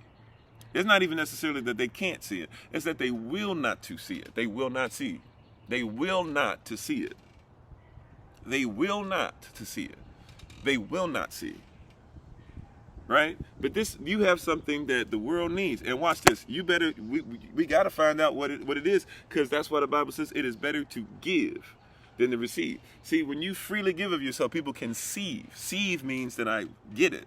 Receive means that once you give it to me, I can redo this process over and over again with the power that I have, and we can become one over the experience of both of us being able to receive together and to give back and forth to each other. Because a king, a queen, I want you to make it to the level of kingdom and queendom. I don't want you to just make it. I want you to make it to the level that you're supposed to be at. Well, guess what? If I give to a king or a queen, the expectation is that if the king or a queen is really who they say they are, they're supposed to give me something greater than what I gave. So if I give you something that can change your life because of what the Most High has given me to change my life, and he says, well, give it to somebody else, right? I'm supposed to give it to them greater than what I got it for myself. I got to study it and let it mature and let it marinate and live it long enough and see how it takes me down different paths and see how it affects my family and see all these different things. And then when I get to the next place, right, freely give is better to give to receive. That's the principle, right? That's a universal principle. That's a natural principle, right? It's better to give than to receive. Why? Because the giving, freely giving, means that what I get back, see what's really happening, understand. See, remember this word Remember this word we talked about? Let me just go ahead and put this in here, right? Since we're talking about it. We talked about this word sieve. We actually have this on the YouTube channel, #FindKofi, right? Go look it up. And sieve. Sieve. C-E-I-V-E, right? To sieve. A lot of people keep talking about, I receive it, but you got to sieve it first, right? So when I give it, giving is better than receiving. Because when I give, I sieve. When I give, I get. When I receive is just basically just having it inside me and trying to double up and double up. But if I give to somebody else, then I sieve. I've already sowed the seed that I got to get something else that I will receive. And then if I give them something else, I've already sieved. I've already gotten something. That principle is whatever I give, something greater has to come back. That's why I give to people all over the world. That's why I'm trying to establish this stuff. It's not just so that you guys will click on something or follow something or send something or help. You know, when I give to you because I know if I increase you, you will increase me. That's the culture. That's the dynamic. Right? The character is there to protect me so that when I'm giving you something, I won't just give it to you once, right? I have to sieve. It is, in other words, we could say it's better to sieve than to receive. When I give to you, I'm already getting. The second that I open my mouth and give you something valuable, when I give you something of value, the second I'm giving you the thing of value, it means that now I have already set myself up to get something that I will then be able to duplicate within myself. So if I give you something greater, kings give to other kings, queens give to other queens, royalty gives to other royalty, specifically knowing that when I give you something, that you being royalty have to give me something greater back, or else you can't claim to be the royalty that you are. Now, we try to put this in a level, oh, well, you know, I don't know if I can talk the way you do. No, fine. If I give you a word, right, that blesses you, right, then I know, because I've seen it happen in my life, that when I'm rolling through your community and I say, hey, my family's in town, you know, and you say, man, don't worry about nothing, Pastor Kofi. We got you. Come on over. And you'll feed us and even offer us a place to stay. We don't necessarily take that offer all the time, but we've had it offered and have taken it a couple times, right? And we know that we'll be able to be blessed. But why? Because we gave the best out of what we had. And so you said, man, when you come, I might not be able to talk like you talk or whatever, but you know, I might not teach like you teach, but you know what? I can show love. You see what I'm saying? For the person who was saying earlier that they don't have anything to give, like you got to stop qualifying it by saying I'm comparing it to somebody else. It's not about you trying to compare yourself to my character. It's about you trying to compare yourself within your own character. Develop yourself. You have something that I can't give. Look, I can cook to get by, but I don't cook like my wife. So, you know, I'll give her something like that in that portion, but I'm not really gonna give my best. Like my best in that is something she'll appreciate because I gave, but it's not gonna be on her level, right? But if I give a word of comfort and she gives her best she'll give me something better as far as what she does. And when she gives me something better than that, then I can give her something better as far as, hey, I can do a back rub, I can do a foot massage. If she gets that, she says, okay, I can turn that into, you know, something where you get a break. And then I can say, man, you gave me a break, well, I'm gonna go ahead and make sure your break involves you getting your nails done and you don't have to worry about the children. She can turn back and say, you know, like we're giving things, and the other person says, well, I'm going to outdo your giving because I know whatever I give, you have to outdo me when I receive. You're going to receive something as soon as you give. I'm going to receive something because you gave it, right? And we grow together. But the gift, the calling that you have, or I'm sorry, the gift, because the calling is different than the gift. The calling is the third point. The character has to protect the gift. You have to establish who you are, believe in who you are, have faith in who you are, and say, no matter what's going on, I will not allow anything to oppress me out of who I am. You said every time you tune in, amen, amen. We're glad about that. Thank you. Right? So give, right? The gift, freely given. We talked about this before in the past. You might talk about Bill Gates as a billionaire, this and that, or whatever. You know what Bill Gates had to first do before people even knew that he had the ability to do all this stuff with hardware and stuff, and eventually software and stuff like that? Or what Steve Jobs had to first do? They had to spend years freely giving. They had to go around to people and say, hey man, you know what? I have the ability to take all this stuff that's in the warehouse and I can put it in this little box. You call it a computer now, right? You know, but yeah, I can take all these computers. Matter of fact, they call them computers. You call it a desktop. He said, I can take all this stuff that you got to have a factory for, and I can put it in a desktop, a computer that will fit on your desk. And they had to get laughed at. Bill Gates went to Microsoft first got denied by them, went to other places, IBM, other places, got denied again and again and again. Then finally came back to Microsoft. That the Microsoft was like, yo, I guess there's some truth to what you're saying, because, you know, Steve Jobs is doing something over here with that. He said, yeah, that's what I was trying to tell you. And now all of a sudden, you don't think Microsoft without thinking Bill Gates, right? However you agree or disagree with their lifestyle, that's something else, right? I'm talking about, I want you to make it as far as they freely gave the gift, right? And some people go, well, I freely gave and it was, you know, people denied it. I try to tell people this all the time, and people don't know, so they can't see now because they took down our first YouTube page, you know. But if you go back and look at the first YouTube page, we used to, if we're able to get it to pop back up at some point in the future, if you go back and look at the first one, we had so many videos where 0 views, 1 view, 2 view. If I had, like, when I started getting 10 views, even though nobody would stay on, so on the live, people would just pop in, see it, listen for a couple seconds, just leave, right? Giving my heart, my soul, and everything, freely giving, right? Freely giving, just sowing and sowing and sowing. And people didn't know behind the scenes, even though I was frustrated and this and that, and sometimes when they give up, stuff was happening in my personal life, and I'd be like, where's this coming? But I was sowing, didn't feel like I was reaching anybody, and all of a sudden there'd be one person tuned in. And it was just one person for a long time, for about 6-7 months, just one person coming on, even giving a blessing from time to time, $50 out of nowhere. Wow, thank you. Just one person who was giving, everybody else come on, few seconds, leave, right? Then all of a sudden this stuff keeps on moving. Stayed stagnant. Had a video has reached just about 1 million people or so. Had a few other videos, 250,000, 300,000, stuff like that. Had a lot of videos like that. That stuff taken down, right? But then it went back to. But I only had 7,000 subscribers, and that was the most pretty much had. You know, even when it got taken down, 7,000 some subscribers, right? For a time, I only had 2 subscribers. For a long time, I had 9. For a long time, I thought I was the man because I had 26 subscribers. Kept on freely giving.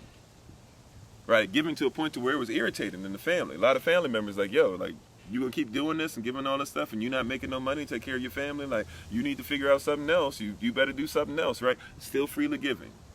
Still freely giving. Still freely giving, right? Right, of myself, of my time, right? And establishing something and learning and growing and learning what style of video should I do. Right? How should I present myself? Maybe people don't like me because I'm trying to make videos the way others do. That's why I just started talking. One day, the Holy Spirit said, you know what, just be yourself. And so I said, you know what, fine. I'm just going to turn this on live, and I'm going to just start talking. And before I knew it, then TikTok comes along. This is the second TikTok channel. Right? They basically effectively killed the first TikTok channel. We had to make a second one. Starting to think I need to make a third one because they're trying to find ways to kill this one. Right? But had to create a second TikTok channel, right? And the second TikTok channel, both of them, tens of thousands, right? The first one has way less than what it used to have. This one is getting up to a place where at some point we're going to reach 100,000 and probably should have reached it way past, but we're a shadow band, right? So we get more people on lives. We get tens of thousands of people to come on the live every day, right? But they won't let a video that we put out reach sometimes 100 people. Right? How that happens, I don't know. How do I reach 10,000 people on live sessions where people who have 1 million plus followers, right? Because we only got tens of thousands our community officially. They have millions of followers officially, and yet can't get 100 to 200 people sometimes if it would save their life, right? But we can have tens of thousands of people on, and we can have 700, 1,000, 100 people, I think at 1,100 or 1,500 one time, something like that. 1,600 at one time was like the most that we reached or something like that at one time, right? But can't get anybody to do a video. But guess what? Keep on freely giving. Hey, babe, my wife is on the Honorable Maya. Once again, you can follow her at Bloom and Flourish, not A-N-D, but the letter N, Bloom and Flourish. Follow her on TikTok, YouTube, and her website, right? I had all those people on, and guess what? On the podcast, I can't tell you how long. This is the second podcast I've started. Had another podcast that was on. The Kofi of 40 podcast is the second one, and I only started using the first one after a while since nobody would listen. I used to go to a nursing home, and I used to do Bible study for them every other Wednesday, or 2 Wednesdays a month, every first and third Wednesday, something like that. And so basically, since nobody was listening to the podcast, I just started putting the Bible study on. I would record myself at the Bible study to them at the nursing home. Right? And at the nursing home, some people look like they're engaged, some people aren't engaged at all, right? But I was there still feeding them in the spirit, right? Showing up to them, having them call me on the phone, checking in with them. Children ain't coming to talk to them, I'm talking to them. Hey, are they treating you right? Doing all these things. Freely giving. Freely giving. And guess what happened? I was receiving the whole time, giving of myself, established something that now we're reaching the world. We've been to different places, and we're going to keep going to different places, right? And it established the vision. It was a gift. But the character, remember we talked about the character, the habits didn't change. See what I'm saying? You can't change. The habits didn't change. The character protected the gift. When I wanted to stop doing the gift, when I was like, well, maybe I should just, have a 9 to 5 just like everybody else, maybe I should just study, my PMBOK manual, and I'll just be a project manager. And even though I make some money, I won't really be happy, but hey, maybe, somebody will find some value. Nope. Like the character would not allow me to give up. The character wouldn't let me stop. So now, if you put hashtag FindKofi, and even though they took off years of stuff that we did off of YouTube, if you still put in hashtag FindKofi, it's nearly impossible not to have me pop up. Right? You got to try your best to not look for it. Right? It's nearly impossible. If you look up stuff from my wife now, we come out of us working together. She had to freely give as well behind the scenes, right? You find her stuff now, and now she's got a business that's going on. You find stuff now where my son is starting to get out there, something he's been talking about for years, and we wanted to make sure he wanted to really do it so that we weren't just, as somebody tried to accuse us of earlier, just he be used or something like that, right? But we wanted to make sure he really wanted to do it. He was going to put in the effort. He was going to put in the focus and things like that. And he was ready for that type of thing, right? He has a mindset. He has a love for people to where it supersedes even when people treat him wrong. So he has the right mindset for it, right? But we had to freely give to establish something, right? You got to be ready for that. Your character is going to protect when you want to give up. Your character is going to protect when you say you don't have anything to give. Your character is going to protect when you don't really love yourself enough. It's your character that's going to protect the gift, right? So we talked about the character. We talked about the gift. And now what else does character protect? The character protects the gift. And now we can get into this last one, and we're going to use some more Greco-Roman terms for you just to make sure everybody got it right, because people like to go into the Greek. So we're going to talk about your calling. All right, now when people talk about calling in the Bible, for those of you who have all the what is it that I would say, have gone to school, have gone to Bible college, seminary, all that stuff, right? You know that for the most part, most of us know that the word calling is usually going to be derived from this Greek word that's called kletos. We would spell it out usually Kletos.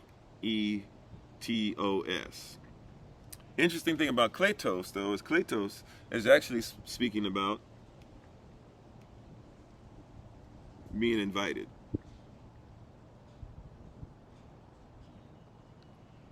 Right? And so invited, if you're invited to do something, you can either do one of two things. You can accept it,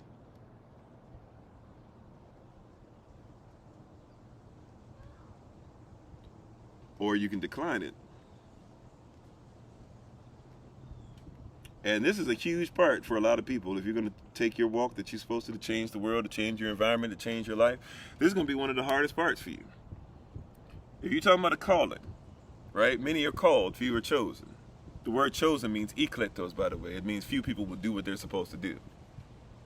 First time here, well, welcome, right? So many people, so we've got first things first. First point is you've got to have your character. Second point is you got to be about your gift. The character will protect the gift. And by the way, gift also implies performance. I didn't talk about that, but gift implies performance. You've got to get your performance better when it comes to your gift.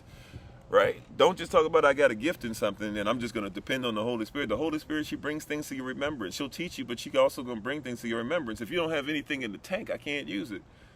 Right? Several vehicles that we have ownership over, right? And all of them look great. Right? All of them can hold people inside. All of them are used, right? But if all of them have no gas, doesn't matter how many vehicles I have. If there's nothing in the tank, you got to put something in there. Work on your performance. Make sure your competence meets your confidence, and your confidence meets your competence. Right? We're gonna have to bring that back at some point because that was taken off the YouTube page as well. Right? So all these things that we're talking about, right? But the kletos, you're invited, and this is gonna be the hardest part for a lot of people because people want to talk about the calling, my calling, my calling, my calling. Okay, do you have character to protect your gift? Do you have character to make sure that you accept the calling? Because a lot of people don't have the character to accept callings. You decline them all the time. Nurture your gift. I like that, right? Nurture your gift. Right? A lot of people, Shalom, Cole, a lot of people talk about the calling. Calling is nothing more than an invitation. My calling is to do this. Okay, so what are you doing to show you accept it? You said, what if you feel like Paul Revere or Noah? This is why I have to focus on me, no clear vision or guidance. To feel like Paul Revere, to feel like the British are coming, or to not get credit for something, or to have a lied story. I don't know. I'm not sure exactly, but I got you. You know, where do you, if you feel like Noah, you know, but even Noah, he's still what? He accepted the calling, right? He had the character. Do you know how much character Noah had to have? Because remember, Noah, first of all, heard that it was going to rain. Noah's first response is equal to both of us as far as in our mind. What is that? Now, what do I mean by in our mind? Right? I got to make sure I qualify that. A lot of people know what, or pretty much everybody that's alive today knows what rain is, right? However, it had never rained before Noah was told it is going to rain. Right?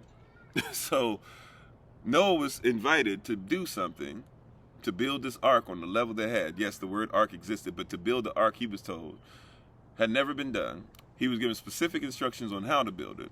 And then he was told, prepare the ark the way I told you, because there's going to be a whole bunch of animals, some of which you've never even seen before, that are going to come from all over the place, 7 of some kind, 2 of the other. Excuse me. And they're going to get in this ark. They're going to get in this ark together. And you guys are going to be in there while it rains, something that's never happened. He was called to do something that he had never heard of, never seen, or was going to do something on a level that had never even been thought about doing before. Right? Excuse me, I got something in my throat or something. Excuse me. And yet he accepted the call. He accepted the call.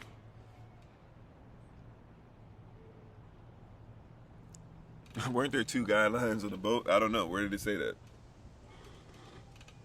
I guess you can show me the scripture where it says there were 2 guidelines on the boat. That seems to be an argument that you're trying to get into something else, right? Right now, I'm trying to make sure that you understand. I want you to make it. These are principles that will help you to make it. If you want to talk about, I guess, LGBTQ plus and stuff or whatever, we can, but in another time. That's not my focus right now. You're right, but you got to accept or decline, right? What are you invited to? Like, even in that's an example, right? Where a lot of people will talk about so many different things, right? A lot of people will talk about a lot of different things, right? Like, even the calling of this, like, what is the point of this exercise? Even the calling of the invitation to this conversation, right? A lot of us are called to conversations, and we start declining the conversation because we start going somewhere else, right? Your husband will talk about something specific, and it's like, well, I would do this if it wasn't for this and this and this and this. Time out. Like, all right, cool. You have the right to say all that and voice all that. But what if he's, but you're basically declining to even listen to him. Remember, a husband's number one need is to be heard. You won't even hear me. You're declining to hear me because you want to tell me why I'm wrong. Well, guess what? Then this conversation has no character now, right? So this conversation has no character now, right? Because of these things that are going on. I don't have cigarettes, sir. No, thank you. No, sir. So you have things that are character, right? And because of the character, right, you have no, because you lack character in something, you have nothing that's going on. Your conversation has no character. What's the number one necessity of a woman? She needs to feel secure. So here she comes talking about, I need security. Can you help me with this? Can you do this? I feel like we're lacking in certain things as far as finances, this and that. I'm not arguing with you. I'm just telling you, oh, well, here you go with finances again. So what you've done is you've effectively declined what your wife is asking. She called you, she invited you to have a conversation. She's not blaming you. Right? She's just saying, these are some things that are on my mind. As your wife, I need to feel secure. I want to help you to be able to do those things, right? And so I need you to listen to me for a second because this is something that's there. Well, you effectively decline it. So now when you want her to hear you, why would she hear you if you keep declining whenever she needs to feel secure? She needs to feel secure to hear you. And why would he hear you if you effectively, or why would he secure you rather if you won't hear him? He needs to be heard in order to secure you. But we keep declining, even in conversations, even in something like this, right?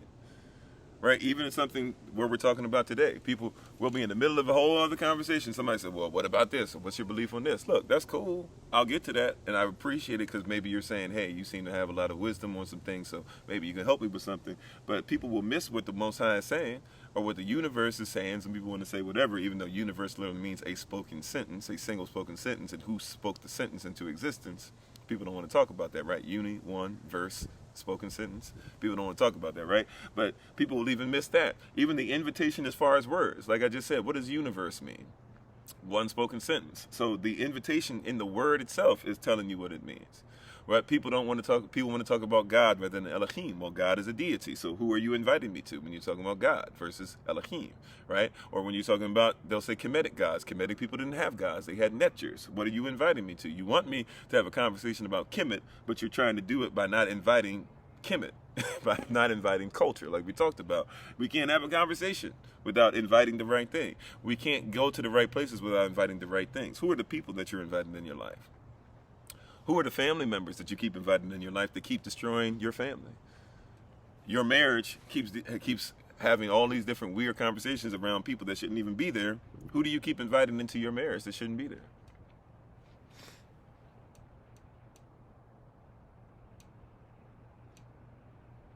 So how were more Cubs going to make it happen?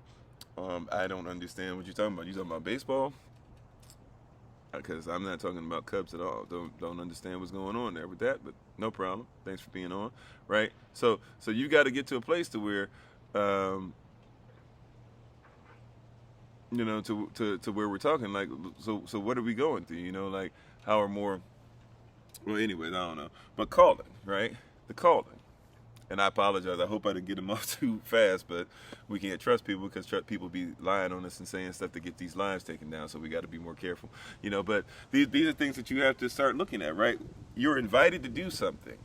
Are you willing to do what it takes? Look, I understand it's hard. I've been somebody clinically depressed. I've been somebody didn't know what I was going to do. I've been somebody where nobody was showing up. I've been somebody where this sovereignty thing is hard. I've been somebody that didn't know if I was going to make it through my marriage, right? I've been in a lot of different places. I can't say I've always been in your situation, and everybody looks at the situation differently. So I'm not going to act like you should look at it the way that I look at it, and I should look at it the way that you look at it. At the end of the day, though, will you accept the invitation? That's all your calling is. I know people want it to be something different, right? But that's what even the word, if you think about it, the English word, I can call you, yo, what's up? Come over here. You can accept the invitation or not. I can dial your phone. That's why they say they're calling you, right? To dial the phone. And I can pick up the phone. Or, well, now young people go like this, right? Instead of like this, they go like this. So I can pick up the phone, right? And I can say, hey, I can dial it all day, but if you don't accept, if you don't pick up, if you don't press accept on the phone, then the call, right, will go unanswered. And Yah is inviting you to do so many things. The call is going unanswered. At some point, look, we got to figure out. I know depression is real because I've been through it. I know hard times are real because I've been through them, right? Still go through them, right? I know that not trusting in yourself is real, right? Still have issues with that. We have to figure out the culture and the standard and the belief, and will we start to act in something, right? It starts slowly. I've told people this quite often. You might have to reevaluate what a victory in your life actually is. What is victory in your life? When we use that term victory, what is that? It might have to be different. Right now, you might be in a state to where just to get out of bed is hard. So if you can get out of bed, and instead of it taking you 2 hours to get out of bed, and now only takes you 1 hour to get out of bed, praise Yah, that's a victory, right? If you are trying to stop smoking cigarettes and you smoke 80 cigarettes a day, that's 4 packs a day, but you got them down to 79 the next week, that's a victory. Praise Yah, I'm doing something, right? I'm getting closer to what I've been invited to do. You've been invited to go down a journey. The race is not given to the swift, right? This is not the 100-yard dash or the 100-meter dash, right? This is not the 200. This is not the 400. This is a marathon that is your whole entire life. You've been invited to go through the marathon of life that at the end of it, you might get a crown, right? But it's an entirety of your life. The struggle is real for your whole life. Guess what? When you come out of this struggle, I'm sorry to inform you that there will be another one. They used to have this old saying, and in a lot of churches, this is the saying. Thank you, Sharice. In a lot of churches, they have this saying, right? That you're either coming out of a storm, you're in a storm, or you're going into a storm, right? That's the entirety of life. The goal of life is not to only accept the invitation when you're not dealing with a storm, because there's no part of your life where there will not be a storm that either you are going through, somebody you know is going through, your environment is going through, the society you live is going through. There will never be a part of your life to where there will not be a storm. There has never, watch this, there has never been a day on this planet where there has not been a storm. Do you know that?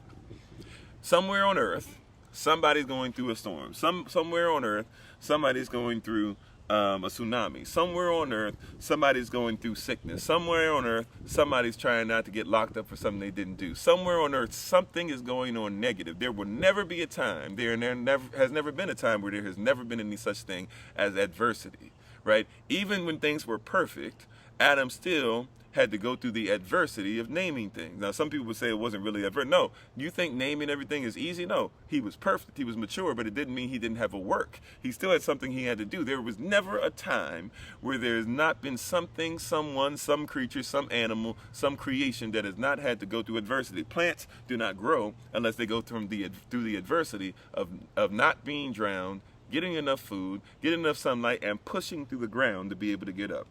There's nothing that doesn't go through adversity. The goal is not to help you to make it so that you never have anything adverse. The goal is to help you to be able to get to a place to where what? To make sure that you don't have to give up or not even accept the call because of adversity. It starts, though, once again with character. Character is going to help you to develop that gift, and the gift that you keep on giving will only really be able to be given if you at least accept the journey. Don't decline it. Accept it. Don't decline it. Accept it. Can I say it again for the people in the back? Don't decline it, right? Accept it. Hear what I'm saying to you. Hear what thus saith the Lord. Accept the adversity. Accept what's coming with it. You can't do something, you're not going to grow something great and not get great opposition.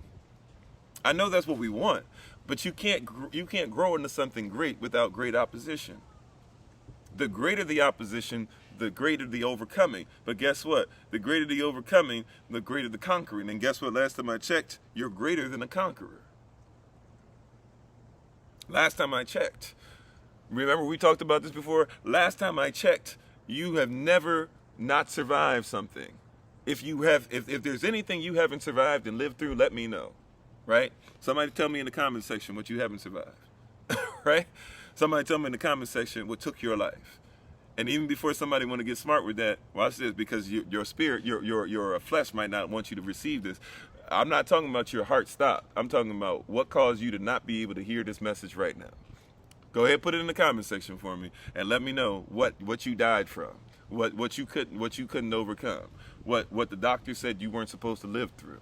What your husband or your spouse or your wife, whatever, leaving you caused you to stop growing and caused you to die. The thing that caused you to be in your tombstone, you tell me what that thing is, and we can have that conversation. But until you can prove to me that something has killed you, you have a 100% survival rate. So if you've been able to get through everything else, it's not whether you'll survive it or not. That's not the question, because you've survived everything. Right? The question is not whether you'll survive it. That's not the question. The question is, will you accept the invitation to go through it? You won't be able to go to it until you go through it. You hear what I'm saying? You won't be able to go to it till you go through it. That's a little cheesy, but hopefully that works for you. Right? You won't be able to go to it if you won't go through it. Right? That was the point. How do you know if you're dead? Right, you're not dead, so you know that you survived. That was the point, right? You hear what I'm saying? So until if you want to get to that thing, you got to go through that thing. Or watch this. If you want to get to that thing, you got to go through something. Now I'm getting real cheesy. We're going to stop that. Right? So hopefully you've gotten that. That's all that I have for you all today. Thank you so much. We're going to be a little longer now with our live sessions because I got the time. Right? I redeemed the time. right? But we got the time now again. Y'all pray for me. This week I'm going to be getting back in the swing of things with my family and stuff. We're still going to be on the lives. We're still going to have our classes. If this is your first time joining us, we do this every rising, 8 o'clock a.m. Eastern New York time. We do this Mondays, Tuesdays, and then Thursdays and Fridays at 8 o'clock p.m. Eastern New York time. So we look forward to being able to spend a lot more time with you all.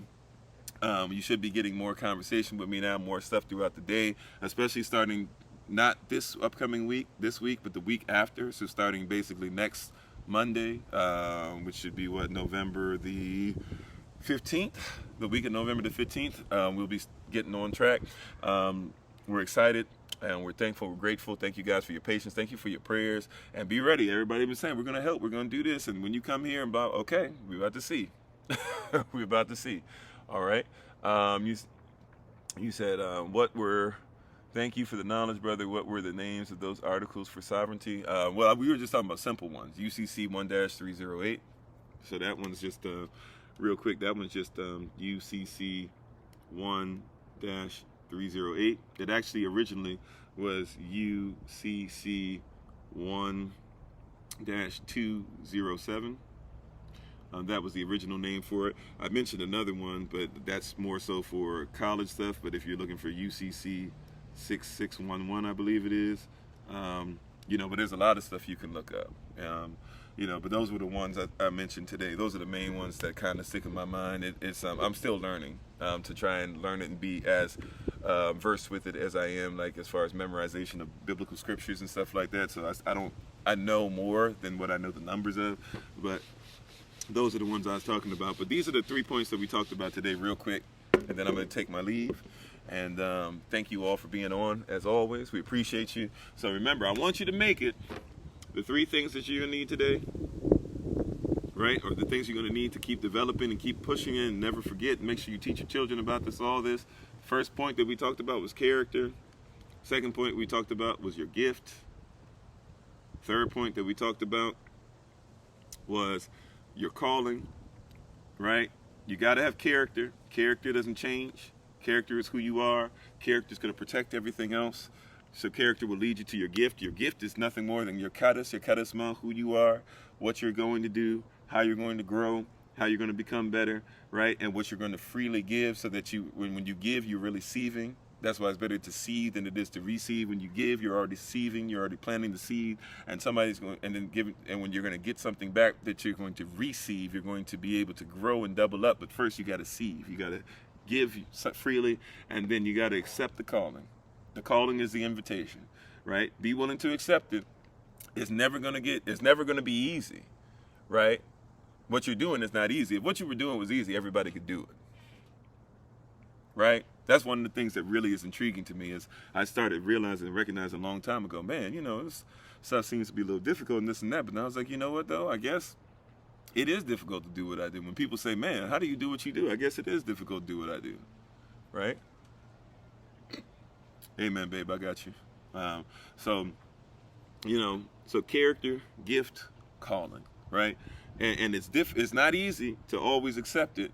I'm not saying it's going to be easy to accept. Watch this. I told you. I didn't even know what to expect when I accepted this call.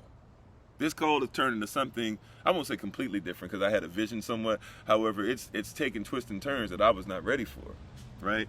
But the further I got into the calling, the more I've realized the gift, and I've developed the gift.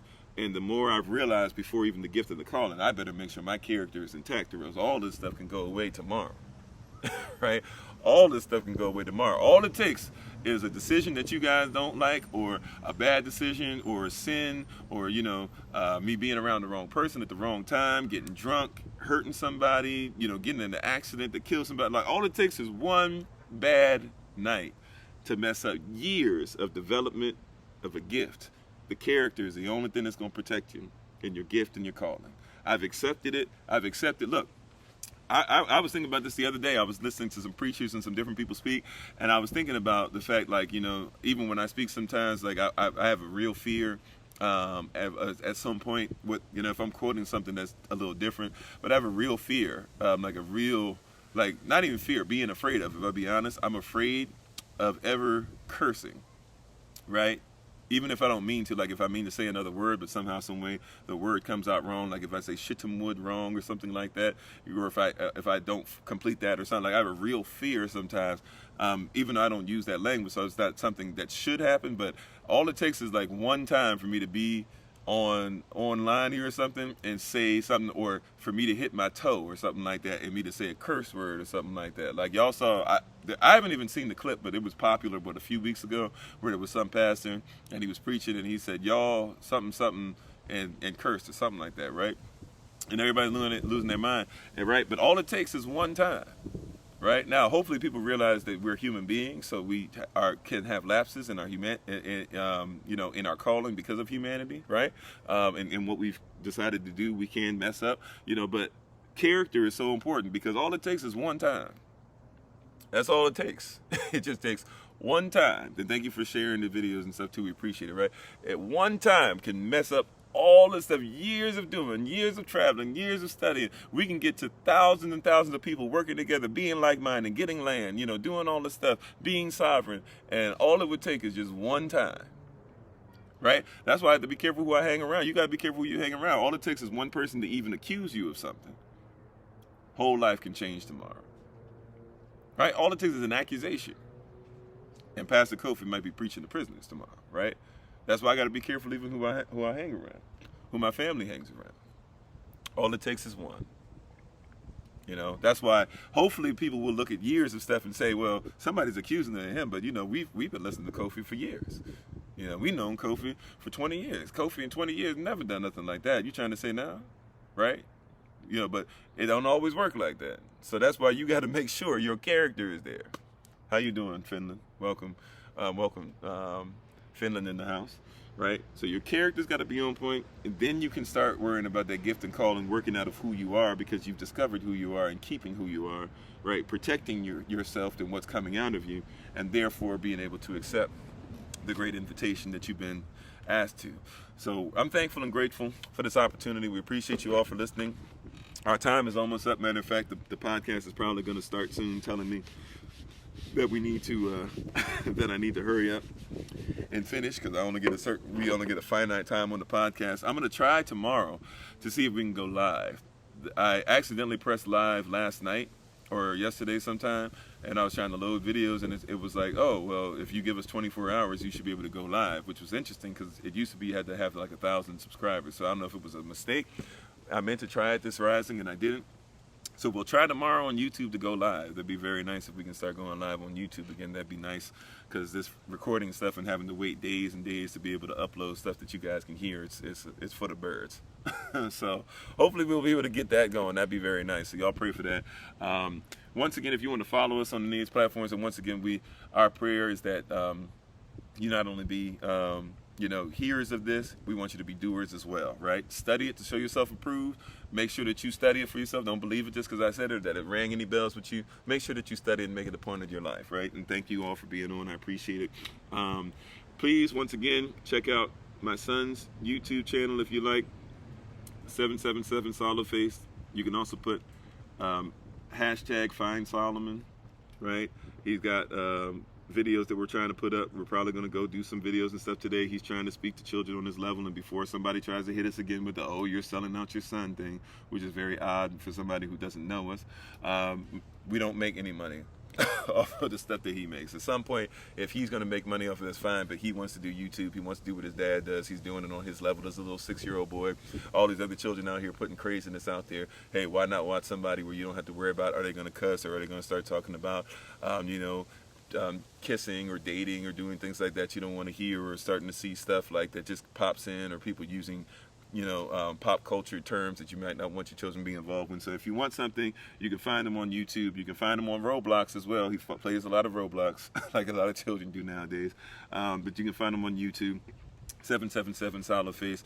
He has a couple times where he talks to children on there. Mostly it's stuff where it's just him going on adventures right now, though. And we'll have some new stuff for you. Matter of fact, he wants to do a video. I'm excited about where we're going to do a video. He's going to be moonwalking. He's been learning. He's in his, like many children get to, where they love Michael Jackson. He's in his Michael Jackson phase. Everything is Michael Jackson. When we go on our traveling today, he's probably going to be, Dad, put on Michael Jackson. Put on Michael Jackson. So, that's his thing now. But we're gonna have him moonwalking in different environments. So I have to have a few days to put it together, but we'll travel different places, and everywhere we'll go, I'm gonna put a little beat together that sounds Michael Jackson-esque. He's gonna do a little moonwalking thing. So y'all keep an eye out for that. If you like little things like that are cute, you can learn things from him. Your children can talk to him. That's something we're working towards too, by the way. Our men and women are gonna start to get together, and our children are gonna get together, and we're gonna have conversations with them as well on Zoom and things like that, as well as when we meet up in person. Because we got to be family. We got to be one mind, and we should make sure that people who are like-minded are talking things through with each other. So check out 777 Solid Face. You can look them up at #FindSolomon. Check out my wife, Bloom and Flourish. Also, too, those of you, it is colder now, so we are not just accepting donations and stuff through some of the stuff that's happening, but also if you want to give coats or things like that to things that we're doing, check us out. You can check her out on YouTube, TikTok, and her website, Bloom and Flourish. You can text her. She's also a herbalist, a healer, a chemist, and a biologist by degree. If you need to get in contact with her, you can text her or call her at 410. Texting is usually better for us, but if you want to call, you can. Just know that calling, we probably won't get back to you ASAP. But you can text her at 410-469-1553. And if you'd like to be able to find out what we're doing, whether it be classes, or anything like that, if you're looking for our YouTube channel or places you can find us all over the internet, you can just look up #FindKofi, and you can text us at two separate numbers.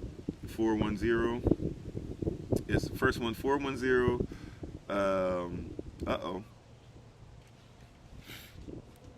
410-714-5078. Isn't it amazing, like, how hard it is now to memorize numbers? You remember how many numbers you used to have memorized back in the day? Now I can barely remember these four. 410-714-5078. Second one to text, you can text us at 202-599-7312. We do have classes going on right now. If you want to join, this is kind of at the end, so pretty much, this week, after this week, it's going to be hard for you to join up just because of how much stuff we're going through. But if you'd like to be able to join up for the classes that we're doing on Zoom, or some of the stuff we're doing, like Early Riser Bible Study every Monday, which is tomorrow. We get up at 6:30 a.m. We start the class at 6:45 a.m. But if you want to get up with us 6:30 a.m. Eastern New York time, we do a little fellowship for 15 minutes or so. But if you want to reach us for any of the classes, stuff like that going on, right now our classes, besides Early Riser Bible Study, our classes right now are Marriage, Monarchy, Sovereignty, Natural Medicine 1, Fibroid Cyst, Hebrew Characters. So you can DM us, you can contact us at this information. You can look us up. Feel free to do so. We're thankful. We're grateful. We appreciate you guys being with us right now as a community. We're excited, and we want to continue to grow with you. So thank you so much for honoring us, for giving us time, talent, effort, energy, greats, goods, finances, etc. We're thankful and grateful. Anything that you want to talk about offline, anything discussing these things, any donations, whatever, we have stuff in the bio. If you're not able to see this right now on the podcast, of course you can see this later. Podcast is about to get ready to turn off, though, because our time is up. So just know that we appreciate you guys for being on, but we're thankful once again. We're grateful. And this is, as always, has been Pastor Kofi, aka the Shadow Band One, Pastor of Servant to Christ, where we're always changing lives one mind at a time by being the voice of the voiceless and speaking the unspoken. Let us pray. Heavenly Father, we thank you again. We thank you for your wise words. We thank you for your wisdom. We thank you for showing us that we will make it. We thank you that you want us to make it. And we thank you for showing us today what it is to make sure that we have character, to make sure what it is that we have our gifts, make sure that we know what it is to accept our calling. Protect these, your people today. Allow this word to infiltrate us in many different ways, in many different shapes and forms. Allow it to reach all those that it reached today around the world. And help us to continue to grow, not just number, but in faith, in communion, and communing, in environment, in community, and love and respect and kindness and gentleness and peace and hope and faith and understanding and comprehension. We thank you for everything that you're doing and everything that you're putting forth. Protect us on our journeys, protect us in our travels, and allow us to be able to all come together again safely. We thank you, we honor you, we lift you up, and we pray for those even that think that they don't have anything to offer or doubt themselves. Doubting is not necessarily a wrong thing, however, or a bad thing. However, it can become a wrong thing if we focus on it too much. Help us to have different things we're focusing on to make sure that our character is intact, that our culture might be correct, that affects our beliefs correctly, that our emotions might be correct, that our that leads us to a place of our feelings being righteous, that therefore we can have a righteous mood, therefore our effort and energy can be put into righteous things, and our habits will therefore develop in a righteous manner. We love you, we honor, and we lift you up. Now unto you who's able to keep us from falling, and able to keep to do exceedingly and abundantly above all that we could ever ask or think, according to the power that you've already placed within us. We give you all glory, majesty, dominion, and power, both now and forever. It is in the mighty and matchless name of Yahweh Elohim that we pray, praise, proclaim, project, and protect this message. Amen. Amen. So thank you for being on, everybody. We appreciate you. And as always, remember that you are loved, you are necessary, you are majestic, you are fearfully and wonderfully made, and you, which is all of us working together, we shall be the reason this world changes for the better. Bare minimum. Well, and you, which is all of us working together, will be the reason why people who are in this system no longer have to be of it. Shalom, family. Peace.